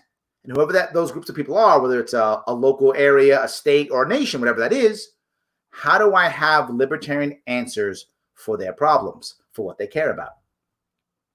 Now, if I don't have good activists, then they don't care about the things that I care about. If I have good activists, then they care about the things that I care about, and we now find solutions for them that will work within that area, in that city or town or district or whatever it might be. Those politicians, they have to have those policies and ideas that will fix those things. And then donors pay the bills. We got to have all four. Now, if you want to bolster the Libertarian platform, one piece more important than all the rest: politicians. Yeah. The vast majority of people who came to the Libertarian Party, there are some exceptions, but the vast amount came for one reason. They heard somebody say something they connected to. That's it. Whether it was Gary Johnson or Ron Paul or Ayn Rand or Harry Brown, it was somebody said something and they went, oh, that lands. And then they moved towards us. You want to make our party better? Better candidates. Better candidates, better spokespersonnel. You do that, the party begins to grow. We draw more people in, we get more activists, we get more volunteers, and we get more donors. That's the one piece. We don't have enough of them. We need more of them. I hope I answered your question. All right. See if I can keep going. See if I can grab a couple more. Can we talk about the Fed buying companies' debt? How it works, and is it remotely a good idea? This, Lyndon, I mean, people aren't talking about this. This is Japanese stuff, right? For those of you who don't know, the Japanese central bank will very often buy all types of company products, company things, company stock, has no problem doing it. It's common. The Japanese are like okay with that. Americans haven't been until now. Our central bank didn't do this kind of thing. It would just magically print money. We're accustomed to that. That's what it does. Magically print money and put it on out. That happens all the time. But now the Fed's actually buying company stock and buying company debt so the company can now buy its own stock. Well, guess what's happening? The stock market's doing great. Of course it is. If we were pumping fake money into it all day, of course. Everyone's finances would be doing great if the government's pumping magic money into it. Lyndon, you'd be a bazillionaire if the government was pumping a bunch of money into you. Of course. Right now it is. Is it a good thing? No. Of course not. It's creating a false bubble in the market. Yeah. What most people don't realize is, excuse me, when the economy crashes, it doesn't crash right away. It waits for a little bit and then boom, then it crashes. It takes some time before it goes. And remember, the government will always lie until the last moment. And that's every government, and that's both parties. They will always lie until the last, we can't lie anymore, boom, off the cliff. So that happened every time. It happened with COVID, that happened with the real estate bubble, that happened with the dot-com bubble, happened with the crash in 87. Every time, the government always lies until the end, and then boom. Oh, yeah, we didn't see it coming. They saw it coming. So this is another way of propping it up. Look, if I'm in charge now, I don't want the economy crashing any worse. So I'm going to stop pumping it in too so I win my election. Of course. Absolutely. It's a terrible idea for the long term, a wonderful idea for the short term. So politicians can keep raising money and try to win their elections for November. It is a short-term home run for them. It's a disaster for us in the long run. That bubble is going to come back to bite us, Lyndon. It's a terrible idea. We shouldn't be doing it. All right. Who is your best friend other than Georgia? Who said Georgia was my best friend? Georgia's my wife, by the way. She's my friend Rich. I'm kidding. I don't know, to be full with you. I don't know. Maybe it's this guy Rich Hughes I used to hang out with. He's kind of good. I like him. I don't know. I have a lot of people who I adore, and sometimes too many. So I find it hard for me to give all my friends enough attention that I want to give them, and I can't. And I sometimes feel guilty for not giving them enough attention. You are one of them, Rich, by the way. So I was very glad we have to be in that on that podcast together. So yes. All right. Only flaw Larry Sharpe has, he's a Marine. Thank you. I love you too. Yes. All right. Let's see. Like one of my senior NCOs in the Army used to say, a military needs to target. When you militarize the police, the citizens, by necessity, become the enemy. Yes, absolutely. You got to have some type of mission. 100%. Yes. I hope I covered that piece. See if I can grab another one. Question: if someone pointed a gun at you, would you defend yourself? It depends. If I thought I could. If I was unarmed and someone pointed a gun at me, if I thought they were going to pull the trigger, I guess I would. If I thought they wouldn't, I'd probably negotiate. I think I try to save my own life. I assume. I assume I would. I had a knife pulled on me once, and I talked my way out of it. I was unarmed at the time. I was younger, 17 maybe, 16. I was a kid. I forgot how old I was. That happened once. I had a guy try to throw me off a terrace. I was dumb in my 20s, fighting over a girl, believe it or not. So I tried to throw him off instead. And we were both going to go off. So we decided it wasn't a good idea because he thought either we both go off or I don't go off. So that happened once. So I defended myself in that regard, I guess. Those are, I think, the only 2 times I've ever had to even think about something like that. I assume I would. I once thought when I was walking New York City that someone was going to try to attack myself and my wife. And I put myself in between the would-be attacker and my wife. He was not. It was just a misunderstanding. So I guess that's it. I hope I answered your question. They'll try to. Yes. I covered that already. All right. I did cover that already also. All right. Dad said in Vietnam, the Marines would dig foxholes. They're called fighting holes. Marines called them fighting holes, not foxholes. Fighting holes on the base perimeter and sleep in them when they could sleep in a cot and have a hot shower and chow. Yes, that does happen sometimes. You do find people who feel more comfortable in a hole. It does happen. Very true. Yes. All right. I don't even want to talk about the shooting, but I don't know how to shut my mouth. How do I shut my mouth? I think what you do, and I find this happen with me a lot. I try to do this. Realize something. You can just say nothing. And what it means is you nod your head a lot, listen to someone, ask questions, and that's how you deal with it. Ask questions and answer those questions in your head. Ask questions and you answer them in your head and you keep moving. Yes. All right. Thank you for that there. Larry, can I get a position in your administration? If I win, yeah, let's talk, brother. You might already be in the assembly, or the Senate. You might not need one. We'll see. What's another couple billion in debt when New York is already 16 billion? We're actually about 400 billion in a hole, Lyndon. About 400, give or take. When you look at all of our all the things that we owe, yeah, about that. All right. Jet Li, thank you, Daniel Donnelly. Jet Li, absolutely, that's a good one. Yes. Oh, Chuck Norris. Chuck Norris, how old are you? Did you see Chuck Norris? Chuck Norris is like 105 now. That's worse than Bruce Lee. Didn't Bruce Lee beat up Chuck Norris in one of his movies? I think he did back in the 70s. I'm dating myself. All right, yes. The only living things legitimately worried about people bearing arms are the bears. And the bears should be worried. Yes. Yes. All right. The LP will be in dustbin of history. I don't think so at all. I think you're wrong on that one. I think the LP is actually the future. I think it is. I think in the long run, only one of 2 things happens.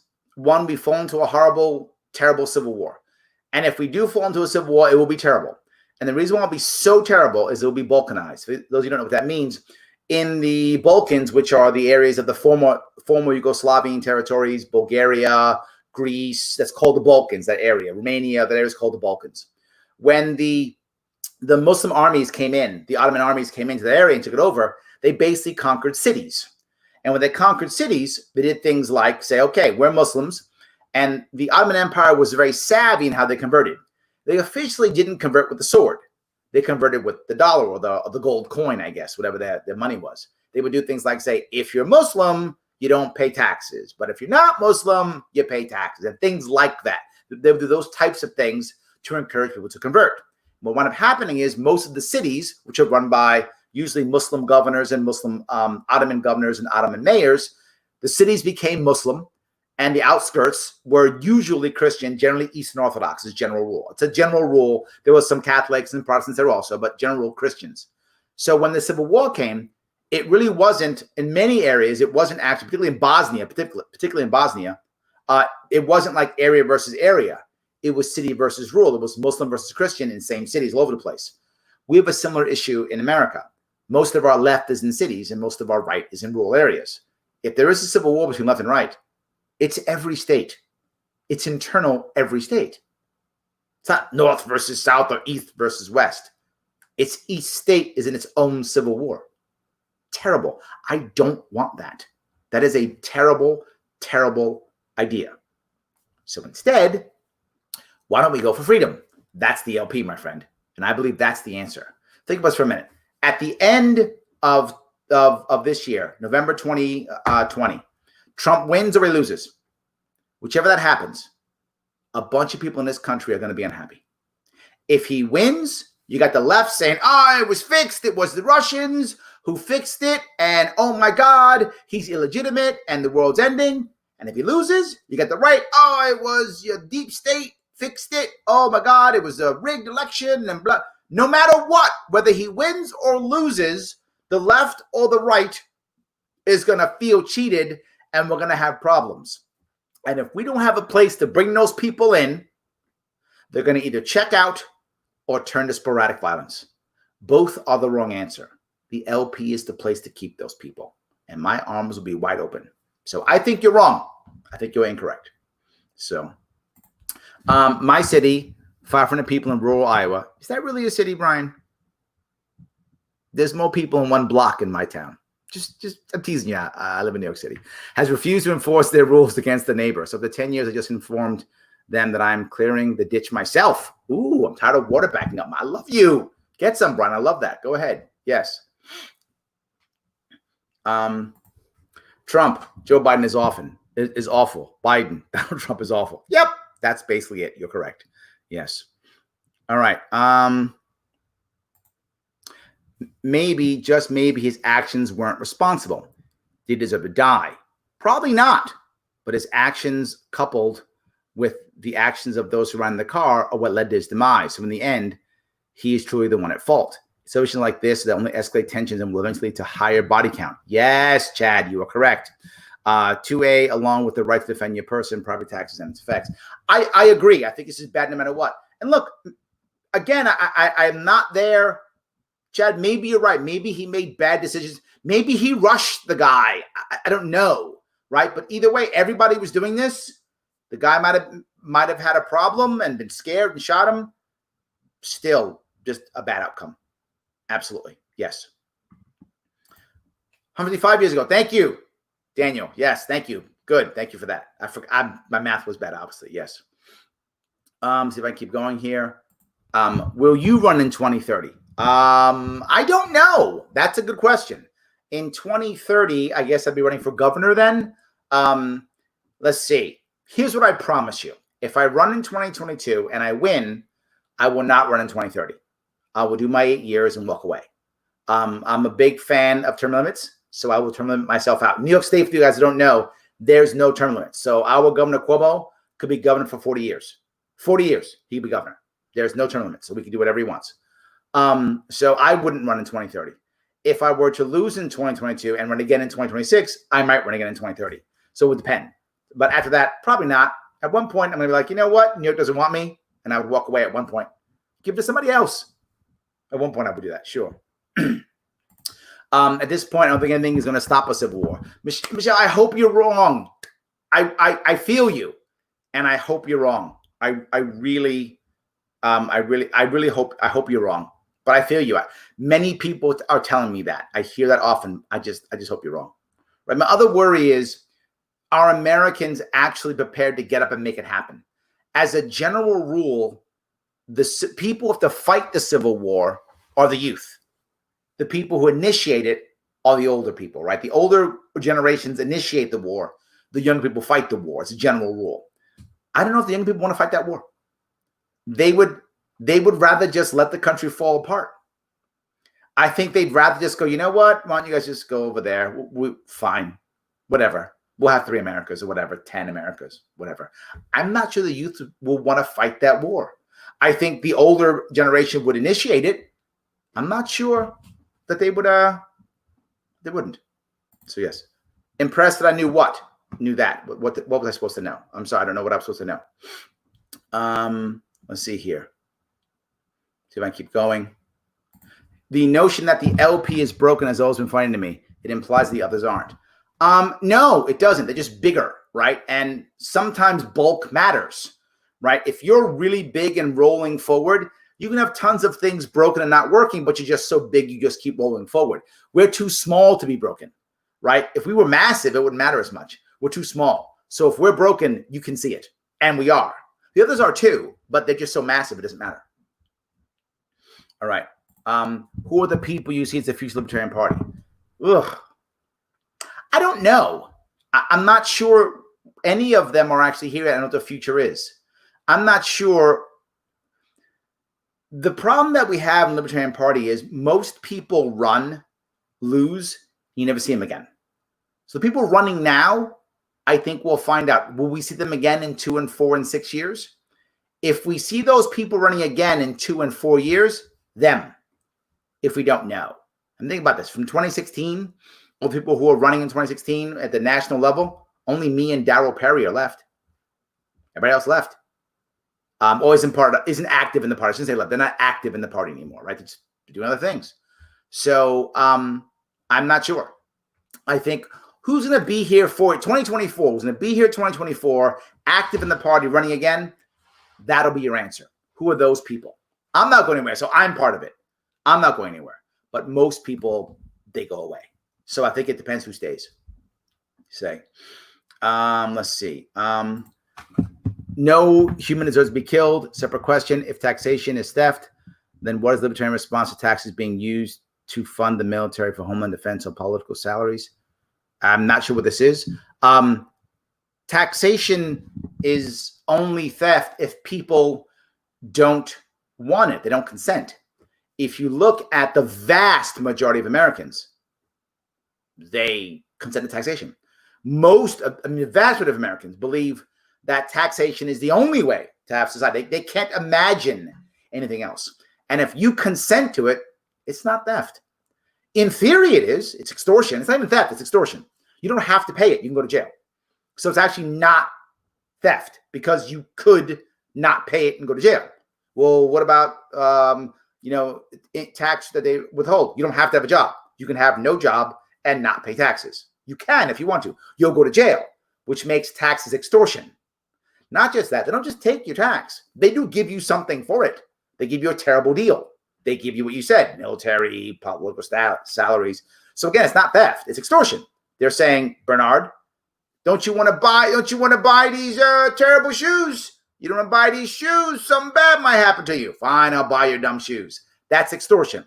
So taxation is extortion if you don't want it, because you do get something from it. It's a bad deal, and it's not, a deal you want. And you don't have to pay it. You just go to jail if you don't pay. But you don't have to pay. It's not. They don't take it from you. You choose to not go to jail and pay it. And most Americans, you do any survey at all, there's a chunk of Americans who will literally say we're not taxed enough. So we have a lot of work to do as libertarians, and that is finding other ways to raise money. One of them I brought up earlier, Bernard, if you were watching or listening, and that is, raising money via leasing naming rights to bridges.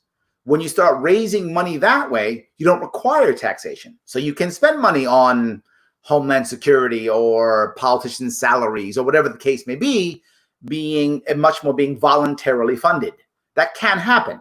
We are just very far away from that in America. We've got to start bringing more ideas that way so we can have more people with voluntary funding. So you can still get the things that you want, but you want them, right? Bernard, I'm not against you paying for services, but you should want those and pay for them.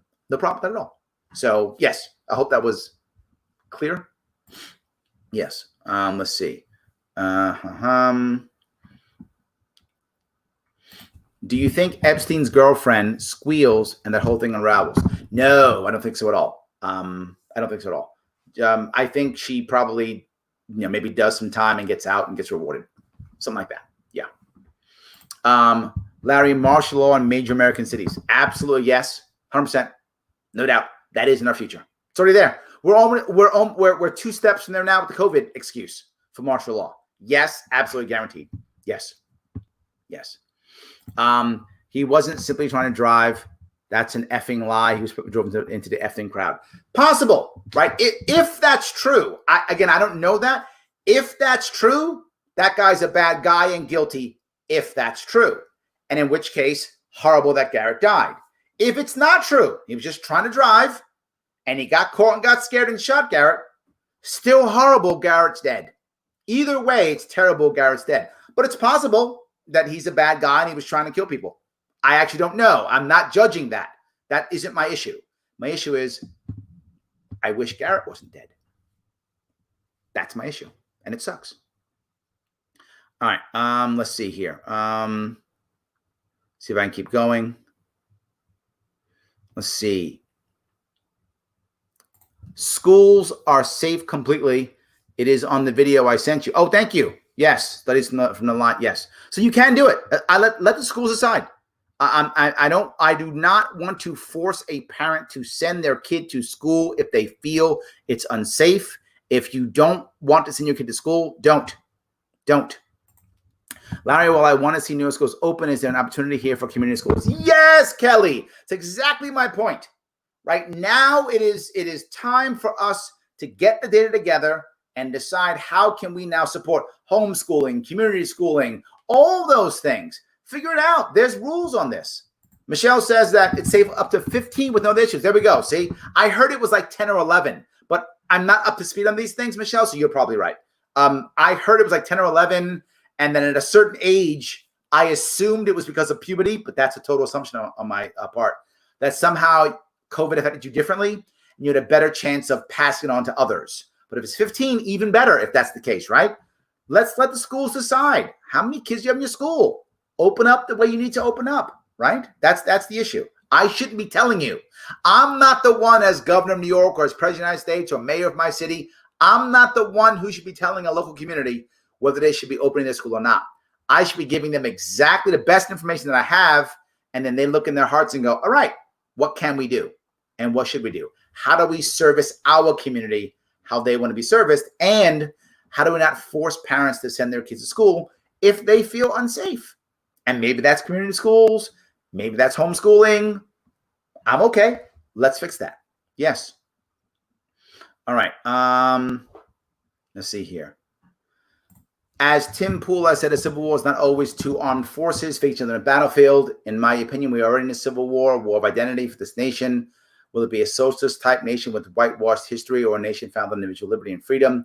The left seems to be active side with open violence in the Northwest, with the press downplaying their actions. The American people need to wake up and speak up. It must refrain from meeting the far lefts. I think you have more. Do I have any more here? All right, but I think I know what you're talking about. Yeah, I'm unsure that either side actually knows what they're doing. And I tend to be that way, right? I tend to believe that most of the large organizations don't know what they're doing. They just want their own power and are prepared to move anything forward to make it happen. And many times they don't see the consequences at the end at all. I think the average person who believes socialism is a good idea, that person, I think the average person doesn't see the negative at all. They believe it's going to be rainbows and unicorns and everyone smiling and kumbaya. They don't think it's going to mean massive amounts of violence and prison and secret police. They don't believe that at all. The average person doesn't. Do the leaders? Some of them do. Some don't. Some do. But the average person, William, I think they're like, no, once we have socialism, William, then everyone will have a 2-bedroom house and we'll all have jobs as computer programmers making $100,000 a year. I think they actually believe that. I do. I think they actually believe that to be true. And I think when it hits, they'll be like, oh, well, now we're not so happy. But the reason why they're on board is each side has created the other as the enemy and is worse than whatever else. So whatever the left has, the right's worse. So just go my way, right? The right is so much worse. They're evil. So come my way, right? Well, from the right, oh, the left is so evil. Just come my way. So I think this is the average person doesn't spend that much time thinking about these things. They're just trying to survive every day. So they fall into traps always. I think the average person, William, does not realize that. The leaders do. Many of them do. Some of them don't either. Some of them are just dupes. But a lot of them are also. So I hope that was clear. So, all right. Violence very rarely has a winner. Yes, very true. Yes, absolutely. A series of bad decisions could be the nation's motto for the last 110 years. Ken, look at you. Mr. Bevins, well done. I love that's a new motto. That's a motto for the last 100 years. A series of bad decisions. Yes, it's about 1913, give or take. Yep. Series of bad decisions. Absolutely. 100%. Yes. Being an avid cyclist and being buzzed by a car who hates cyclists many times triggers the group, and some of those cars have been caught at the next light by pissed off cyclists who want to go home to their families. My point is I have seen that triggered anger in a flash of a second. Fortunately, never ended in gunfire. Hard to carry in spandex. That's the rule. See? New mandatory law, John. Everybody has to wear spandex. Takes care of the gun problem. See that? John has solved the problem. Mandatory spandex. See, you were a statist overall, John. I'm teasing, obviously. Yes. Yes. Larry, if I'm driving on a highway and come across a mob, knowing how these things are turning out all over the country, I'd be very afraid to stop my car. And if someone got hurt or killed, I would feel awful about that the rest of my life. That's my point, Kelly, right? Even though I'm sure you would defend yourself and you would drive off to protect yourself and family, even if you literally ran over somebody, even if you did, if you were scared for your life and you took off and you ran over somebody and killed them, you'd have done the right thing to protect yourself. You've been doing it to protect yourself and the people you love. And you'd feel terrible about it. Of course you would. You're a normal human being like we all are. And if you did that, you'd feel bad. You'd be justified and you'd feel bad. Yeah. No winners. Exactly right, Eric. No winners. Yes, absolutely. 100%. All right. See if I can grab a couple more of these. You guys do give me a lot. I appreciate all of them. I really do. All right. Larry Sharpe, Libertarian, will you defend 2A to the point of defending nukes? My friends over at Liberty Block did. We're so far away from that. I don't know if it's actually a valid question. I mean, I live in New York State where you can't even bring a legally owned pistol into New York City without going to jail. So to go nukes is just, it's like saying, I don't know, what about when we're on Mars? We're nowhere near there. In theory, maybe. I don't know. We're nowhere near there. We're just nowhere near there, right? We're not there. If the argument is you would need a nuke to defend yourself against the government, you wouldn't. There's no nuclear warfare against the government. The one thing we realize why weapons of mass destruction don't matter is it is very rare that there are some exceptions, but it is very rare that countries use weapons of mass destruction against their own citizens. It does happen. It's just very rare, right? If you're killing all of your citizens or destroying areas that are permanently, you can't use them, right? Nukes against your own citizens not only kills the people, but also destroys the land and everything you would use to generate the taxes to keep your government going. So the odds of a nation nuking itself, pretty slim. So I'm not sure there's a valid argument for it. I don't know if there is. It's a nice, theoretical question, but Mike, I think probably it's irrelevant. I don't think we'll ever need to get there. We're nowhere near there now, not in my lifetime. And I don't think American government would ever nuke its own citizens.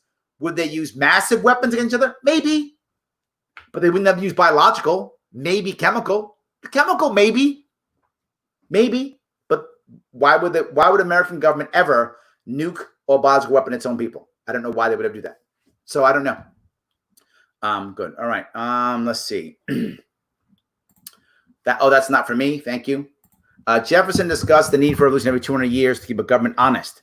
Hope the LT can provide a peaceful political revolution. Yes, Josh, that's my point. I think we want a peaceful revolution. Peaceful revolution. Absolutely. 100%. Yes. All right. Japan's history. Yes. I am, it was Jimmy Carter who said it, and he was right. Jimmy Carter made a lot of mistakes, but he was still a smart guy. Still is alive, right? He's still alive. He's a smart guy. He's a smart guy. No matter what you may think of Jimmy Carter, he's a smart guy. And when asked, well, what does it take to be a good president? And they asked him. He said, well, I think you need two things. And he said, you need one, a good health, physical health. He said it's a very challenging job. And he said, two, You need a sense of history. And I think he was right. And I try to have a good sense of history. I pay attention to what's happened. I study often. I think about these things all the time. And I have a very good sense of it. So I remember things like Japanese history and how things happened in America. And I remember these things often. How in the world would I decide that I should be a politician? And I had decided I'd run for office. If I don't think that I could, understand how things work. If I don't understand how the Balkans work, if I don't understand how governments work, how people work, how history's gone, of course I have to understand these things. You have to have a certain level to be decent at what you're doing, a decent level of intellect for that. Absolutely. Larry, what's your take on the state pulling liquor licenses on businesses for breaking the rules? I hate it, Derek. It is another example of why liquor licenses are stupid, should not exist. The idea that we even have a liquor license is embarrassingly bad. It is stupid. It should not exist. Having a license is always theoretically about safety. It's not. It's a money grab and a way of controlling. That's what licensing is. A money grab and a way of controlling, right? I go back to my rule that I always say, right? When it comes to looking at licensing and all those things, very simple. Would you ask your friend to do it? Would you ask your friend to walk a dog? Yeah. Why is there a license? Would you ask your friend to pour you a drink? Yeah. Why is there a license? Would you ask your friend to go to the store and buy you some alcohol? Yeah. Why is there a license? That's all you're doing. Someone's giving you alcohol and pouring you a drink. Why is there a license required? For what possible reason? There is none. Now you might say, well, Larry, there's got to be rules on 18 or older. That's a law. You don't need a license for that. You say if you want to sell alcohol, it's like any other store you'd have to have, right? If you sell tobacco or whatever you sell, 18 years or older. That's it. And there's a penalty or something if you don't do that. Fine. Or 21 or whatever the rule is now. 21 years old, right? Yes. Right? That's it. Can't sell to this minor. Fine. But why do you need a license? It's a way of controlling. The government already crushed these people. Crushed them. With the COVID response, now it's finished them off. More people who aren't going to have businesses, more people who aren't going to have jobs, more people who are devastated and bankrupt, more people who are going to have to be on the government dole because there's no other answer for them except this. More control, more pain. It's a terrible idea, Derek, and if I was governor, there wouldn't be one. There's no need to have a liquor license. It's unnecessary. But Larry, what about inspections? You can still inspect liquor stores. I don't have a problem with that. You still inspect them. Make sure they're not selling to people who are 16 years old. Fine. Okay. I'll play that game. So you win. You win. Licensing is just a racket and a way to help monopolies and a way for the government to control things. That's all it is. It's a terrible idea. I hope I answered that question. Yes. All right. Let's see here. Okay. November is going to be a whole new S show. Yes, it is. Yes. Larry, I'm the youth, a 17 Gen Z person. I can sense the political divisions, but I don't want to fight even the most hardcore of the left or the right. Yes. Why would you want to fight that battle? I don't get it. I wouldn't want to. I wouldn't want to. Why would you? Right? That's the point. Why would you? I hope you don't want to. Hey, Larry, we really appreciate a discussion on the Chinese trade warring and what to do from here about the Chinese trade tactics. I bring this up all the time. Right? People spend so much time talking about, China, how are we going to punish China?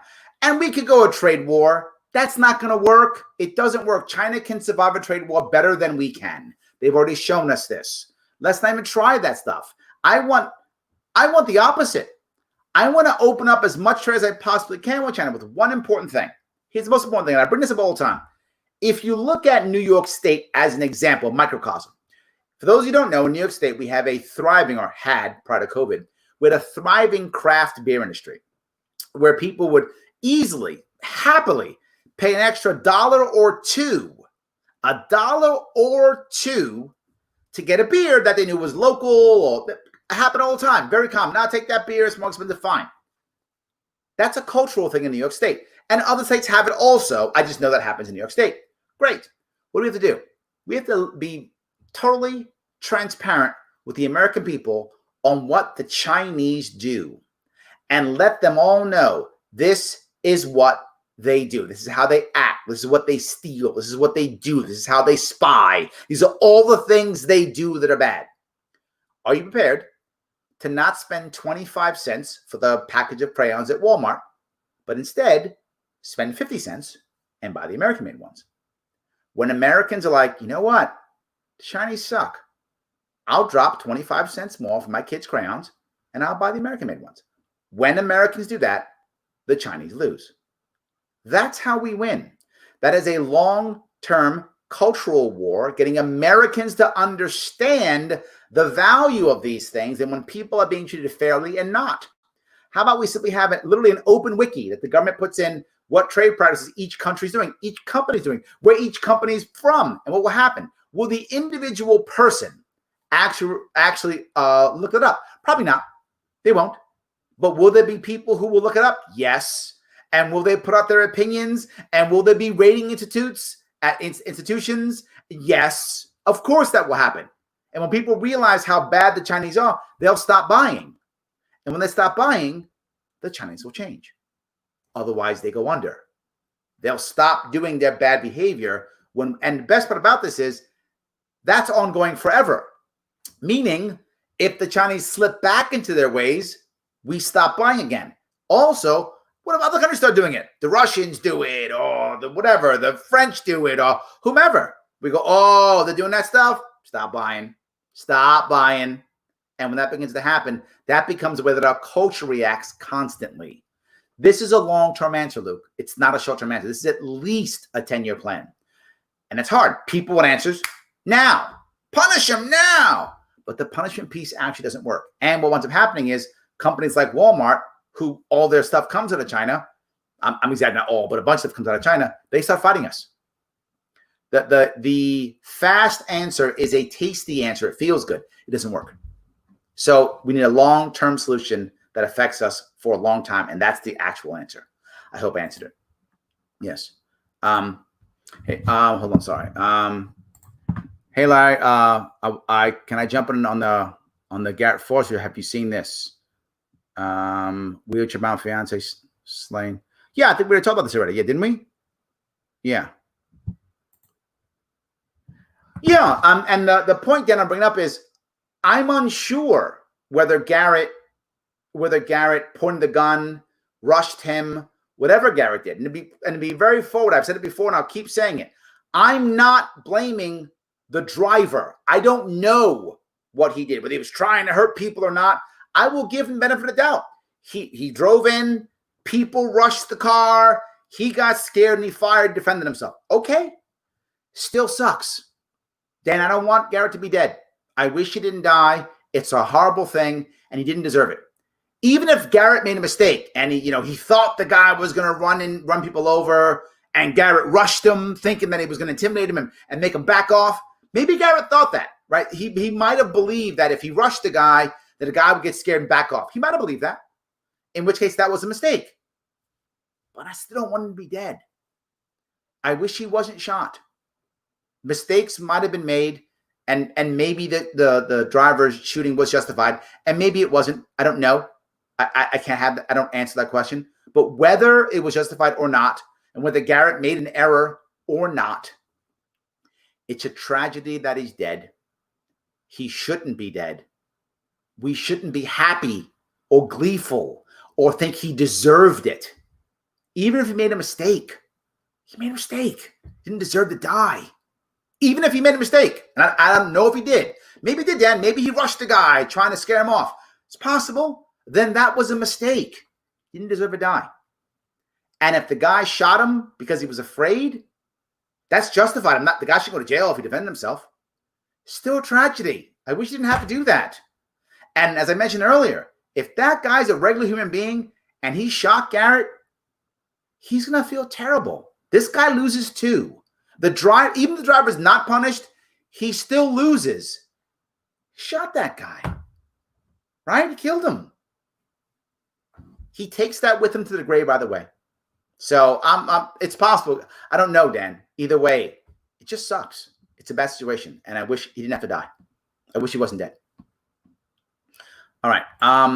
My son and his friends are driven by change. They want something different. They want equity, equality, equity, and change. They are knowledgeable about government by far greater than I and my friends were at that age. Yeah, I think fairness is actually what most of them want. They love fairness. That's a big deal. They want fairness. If I refuse to pay and refuse to go to jail, they kill me. Also true, Junior. Yes. If you won't go in the cage, you get shot. You might not get killed. You might get wounded, but then they take you to the hospital. Then in change, they take you to the cage. So it's possible you don't get killed. Odds are you get killed. But there is a chance you just get shot up badly and you somehow survive and you go to jail. But either way, there's heavy punishment if you don't pay. Absolutely. Larry, what are you doing? What you're doing is creating the future libertarians, people who look at what we have and go, this makes sense, and look for an alternative that removes the government policies that make no sense. Ron Paul did it for me. You're refining it. Thank you. As I said, people come to this movement because they hear somebody that makes sense and go, she makes sense. He makes sense. They heard, Mary Ruitt. They heard Harry Brown. They hear me. They hear Ron Paul. They heard somebody say something and go, that makes sense. They heard Gary. I was Gary Johnson. Gary Johnson brought me in. I heard him speak in 2012. 2012, I heard Gary Johnson speak. I went, oh, that makes some sense. And boom, I went further. And the funny part is I tell people a story. When I heard Gary Johnson speak in 2012, I thought he was a radical. I'm far more radical than Gary Johnson is now. But when I first heard him, where I was, 8-9 years ago, I thought he was the radical. Whoa, this guy's what? Wait a minute. You mean government isn't the answer for everything? What? Insane. So yes, I totally get this. So thank you for that, by the way. Thank you. Yes. Many Americans are, but look at the amount of hate out there and destruction about. Yes, I wish that again wasn't true. It's sadly often easier to hate and to fear than to think and to care. It's easier, right? It's easier. Yes. Larry, I disagree. I think she's already talking. Opera is not leaving her home for the rest of the year. Ooh. I'm not sure. Is this for me? I'm not sure that's for me. I don't know what that one is. I'm sorry, Michelle. I don't know what that is. I apologize. All right. Let me keep going here if I can. So Larry, what can we do to get Joe in the forefront of the debate stage as shown real alternative? I think she has to just keep getting out there. That's the issue. Just keep getting out there. Yes, absolutely. So let me just keep going here. Your Larry Sharpe's driver's license allows you to drive in a Mini Cooper. Yes, I love that. I love it. I love it. All right. In my opinion, libertarian view is that the people have the right to be as well armed as the state. Yeah, I think that's true. But the goal is to be able to defend yourself against the state. So I guess either way, yeah. Yes. Don't fight them, engage them. I agree 100%. Yes, absolutely. The lottery often does, the lottery often does wind up being a tax on the poor by default. I get the idea. Yeah. I don't hear him discussing the lottery, the tax on the poor thoughts. Yeah, I'm not against the lottery. I'm against the lottery when only the state can do it, which is how New York State runs, right? Basically, gambling's illegal except when the state does it, which is total garbage, right? So I'm against that concept. If anyone can run numbers, fine. You pick the best lottery that you like and you play the numbers you want to play. I'm totally okay with that concept. The problem is when you make something based upon a lottery, two things happen. One, as we've seen in New York, this is for the schools. That's what they told us. That was a lie. And that's what always happens, right? It's for this thing is never for this thing. They keep it and they put it wherever they want, and then they want to take the money out of stuff. It doesn't actually work. It just becomes more revenue for the state. And the problem is the vast majority of people who play the lottery happen to be poor, the vast majority. So it winds up becoming, by default, a tax on the poor. And for those of you who know this, if you win the lottery, the odds are over 50% of people who win the lottery are worse off 5 years later, meaning winning the lottery was a bad thing for them. They actually are worse off. They spend all their money, they become a horrible debt, and about a third actually go bankrupt. Literally, they go bankrupt within 5 years of winning the lottery. So the lottery, while in theory is great, in practice tends to be a disaster for the poor. It's a tax on them and it hurts them worse in the long run. So I'm not a huge fan, but if you're going to have a lottery, at least if you're going to have one, it should be legalized gambling. And then each person can pick their own. At least then maybe a local community could create its own gambling. And at least the community could survive at least. Something. At least it's better than nothing, right? You could play your local town lottery or your local store lottery or something like that at least. It'd be something. Absolutely. Yes. No, the lottery is a tax on the poor, it's tax on the stupid. That's not true. It's often a tax on the uneducated. That's what all the desperate, right? It usually is people who are either uneducated or desperate, not necessarily stupid, right? Playing the lottery is almost always by default a bad decision. But if you win, it was the right decision. Sometimes a bad decision is the right decision, right? And most people who play either are desperate and think there is nothing else, right? There are many people who are in the poor in poor areas, who live in poor areas, who don't see a way out, right? They don't see a way out of this. Doesn't make them stupid. It means they're in an environment where they don't see a way out. Their peer group is telling them there's no way out, right? You're stuck here with us. You're not going anywhere. And that goes across racial lines, ethnic lines. If you're in that area where everyone's telling you you can't get out, most people will stay.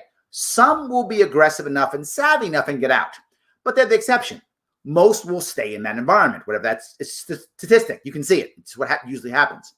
And when they stay in that environment and believe there's no way out, the lottery becomes the hope. It becomes the only way to get out. It becomes the desperation. So they play lottery thinking, that's all I got. They don't believe there's any other way out. And that's not stupidity. That's either desperation or ignorance. So it's a little bit different than that. All right. If anyone points a gun at my car, fire. Yes. But Dan, here's what I would say. If someone was coming at you with a gun and you fired and you shot the person and you found out later it was a mistake, it was a misunderstanding, the guy wasn't going to hurt you, you'd feel bad. You're like, damn, I shot this guy and I didn't need to. It doesn't mean you weren't justified. I mean, you thought some guy rushing you with a gun at you? Of course. But let's go something crazier. What if it wasn't a gun? What if it was a toy that you thought was a gun? What if the guy was playing a joke on Dan and he was fun and he put a mask on, was one of your friends, whatever. He's playing a joke, a stupid joke. And if you shot him, you'd be justified and you'd feel terrible. And that guy playing a very stupid joke didn't deserve to die. Was his death appropriate? Yeah, because of what he was doing. He didn't deserve it. He just made a mistake. And that's my point. I don't want to punish the driver because he might have done what he thought was right. Again, I don't know that. I don't know. He might have been a jerk who was trying to hurt people. We don't know that. What I'm saying is I'm assuming he wasn't. He's going to feel bad too. I think you would also, Dan. You'd be like, damn, I shot that guy. I didn't need to. You'd be right. You'd also feel like crap. So it's not about who was right. It's about making gun owners seem irresponsible. This is a part that people aren't seeing. Thank you. Remember why I was upset about the couple in St. Louis, right? Who came out to defend their property. The wife was pointing a gun at people and dude came out with the AR-15, I think. He came out with, and people were like, oh, Larry, you're attacking them. I wasn't attacking them. People always assume it's a left-right paradigm. I wasn't attacking them. I was never didn't have a right. I said they made us look bad. That's what I said. They made us look bad. She was pointing a gun at people. He was pointing a gun at her. To your point, Lynn, it made gun owners look stupid and like a bunch of boobs and irresponsible. Of course they had a right to defend themselves. Of course they had a right to legally own firearms. Of course they did. They just look bad. And in today's world, that's going to go across. And it did. It went across all social media, went across all the news, the news cycle. Look at these, crazy gun owners trying to kill innocent people. Of course that happened. They just made us look bad. And this also makes us look bad. But forget that. Garrett's dead. And that's far worse. But on top of that, On top of that, the New York Times article I showed you, it's because of guns. That's why he's dead. Because he carried a gun. Why was he carrying a gun? I saw a conservative on YouTube talking about, oh, why is he carrying a gun? Doesn't make any sense. This guy's a conservative saying it, trying to blame the gun. So you're right. It does that too. It makes us look bad. And again, I'm not saying, Dan's saying, Dan's right. If you just makes you look bad. If Garrett wasn't doing that, it just makes us look bad. So, all right. I'm sorry. I just want to make sure that was clear. You have a new subscriber here. I totally agree. Thank you so much. I appreciate that. Yes, I do appreciate it. Thank you so much. Yes. No, if you win, then it was the right decision. No. You judge a decision based upon the information available at the time. You don't judge a decision based upon the competence of the person making the decision or misconception regardless. Just an example of begging the question. I'm not sure where you're going with this, Mike. If I decide to play the lottery, logically, I know the odds are against me. I'm throwing my money away. That is a bad decision. But if I win $200 million, that was the right decision. It was a bad decision, but it was the right one. It's bad. I shouldn't have made the decision, right, theoretically. But if I win, I'm $200 million richer. That was the right decision. That's how it works. So if I won, it was right. Right? If you gamble on something and win, it was the right decision to make. Even though it might have been bad in theory. So that, I guess, is where I'm going. I hope that was clear. Yes. Good. All right. Let's see. If you cannot distinguish between a movement and an organization, your point is moot and your intellect and character are questionable. This is a tough one too. And I brought up this earlier before, right? The idea about the BLM movement. And I brought this up on a different show I was on. The Mises Caucus had a show and I was there bringing this idea up. There are a lot of people right now in America who are in the middle of a woke off. What I mean by that is, I'm gonna be more woke than you. You're gonna be. I'm the wokest, right? They all want to be woke. I got it. Big woke off. Left is having a woke off right now. So they want to show. They want to virtue signal and show how woke they are. So what do? They join the BLM movement, whatever. They don't understand what BLM is. They just know, oh, is that the cool thing to be woke today? So they write their check to BLM and then tell their friends they wrote a check to BLM. See, I'm woke. They don't know what that is. I'm not saying it's right or not right. I'm saying there are many people who are simply doing that. They're just going, whatever. There we go. I'm more woke than you. I'm going to buy the Aunt Jemima syrup or whatever without the woman on it. See, I got the wokest syrup. I'm woker than you, Tom. I think there's a lot of that happening right now. And don't get me wrong. There are a chunk of people who understand what BLM is and support it. There are a chunk who do. And the chunk who just go, I don't know any better. Is this the cool thing of the day? Oh, this is it? Okay, let's do that. They have no idea. And that's ignorance. So I think there are two sides to this. If you're actively trying to distinguish and you can't, I agree with you. I would bet, though, that at least 50% of people who support BLM are making no attempt to distinguish and don't care. They just want to be woke and want to be cool and are doing the cool thing of the day. And this seems to be the thing. So they're going that route. Let's see.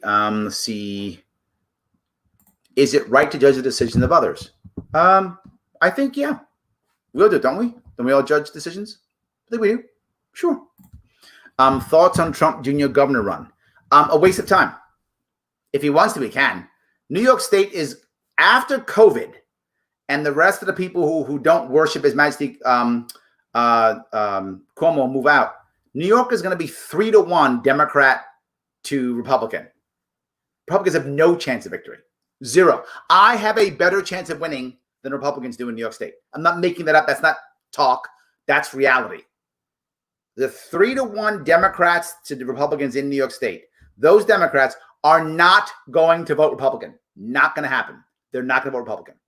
So in a statewide election, Republican has zero chance of winning. Not going to happen. A Republican has not won a statewide election in New York State in 20 years, about 18 years. Has not won an election in 18 years. Not one. Not gonna. Not in the next 18 years. A Libertarian has a chance. Doesn't mean I'm going to win. I have a chance because Republicans and Democrats will vote for Libertarian. Democrats will not vote for a Republican. Not going to happen. So if Trump Jr. wants to run, good luck. Zero chance of victory. A total waste of time. Never going to happen. But good luck. All good. Yes. Poverty is a form of slavery when there is no way out. If our benevolent government gives poor people just enough to keep them in poverty, then our government is supporting slavery. Ooh, interesting way of thinking about that. Interesting. Yeah, I like that concept, right? If you can't get out and the government holds you back. I like that. Yes. Good. Let's see.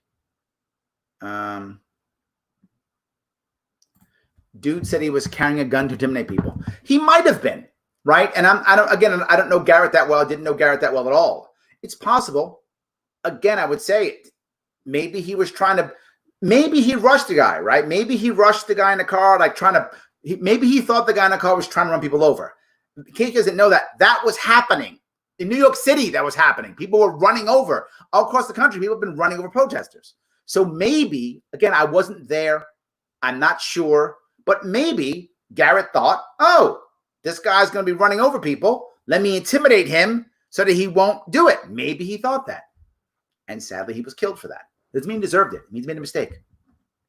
Yes. NRA looks bad too. Yes. Never stood up for Philando Castillo and nothing on Garrett. 100%. The NRA has become just an arm of the Republican Party. It's become an arm of the Republican Party. You want a gun rights organization? Gun Owners of America. They actually had somebody come on my show. The amazing Antonio Okafor Cover came here a couple weeks ago talking about that. Please, Gun Owners of America. Absolutely. Whoa, what does that mean? Yeah, I'm not sure what that means. That means cool for the left? Is that this what that means? Yes, absolutely. I'm going to virtue in the left so hard they don't vote for Joe because it will amuse me. Yes, absolutely. 100%. Yes.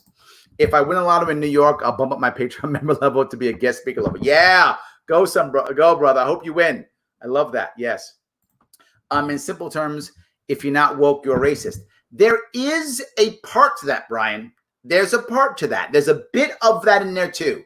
Not everybody, right? I want to be fair and not paint too broad of a brush, but there's a part of that, right? That if you're not with us, you're against us. So either you're my level of wokeness, whatever that is, or you're a racist. There is a bit of that in there too. It's true. Yes.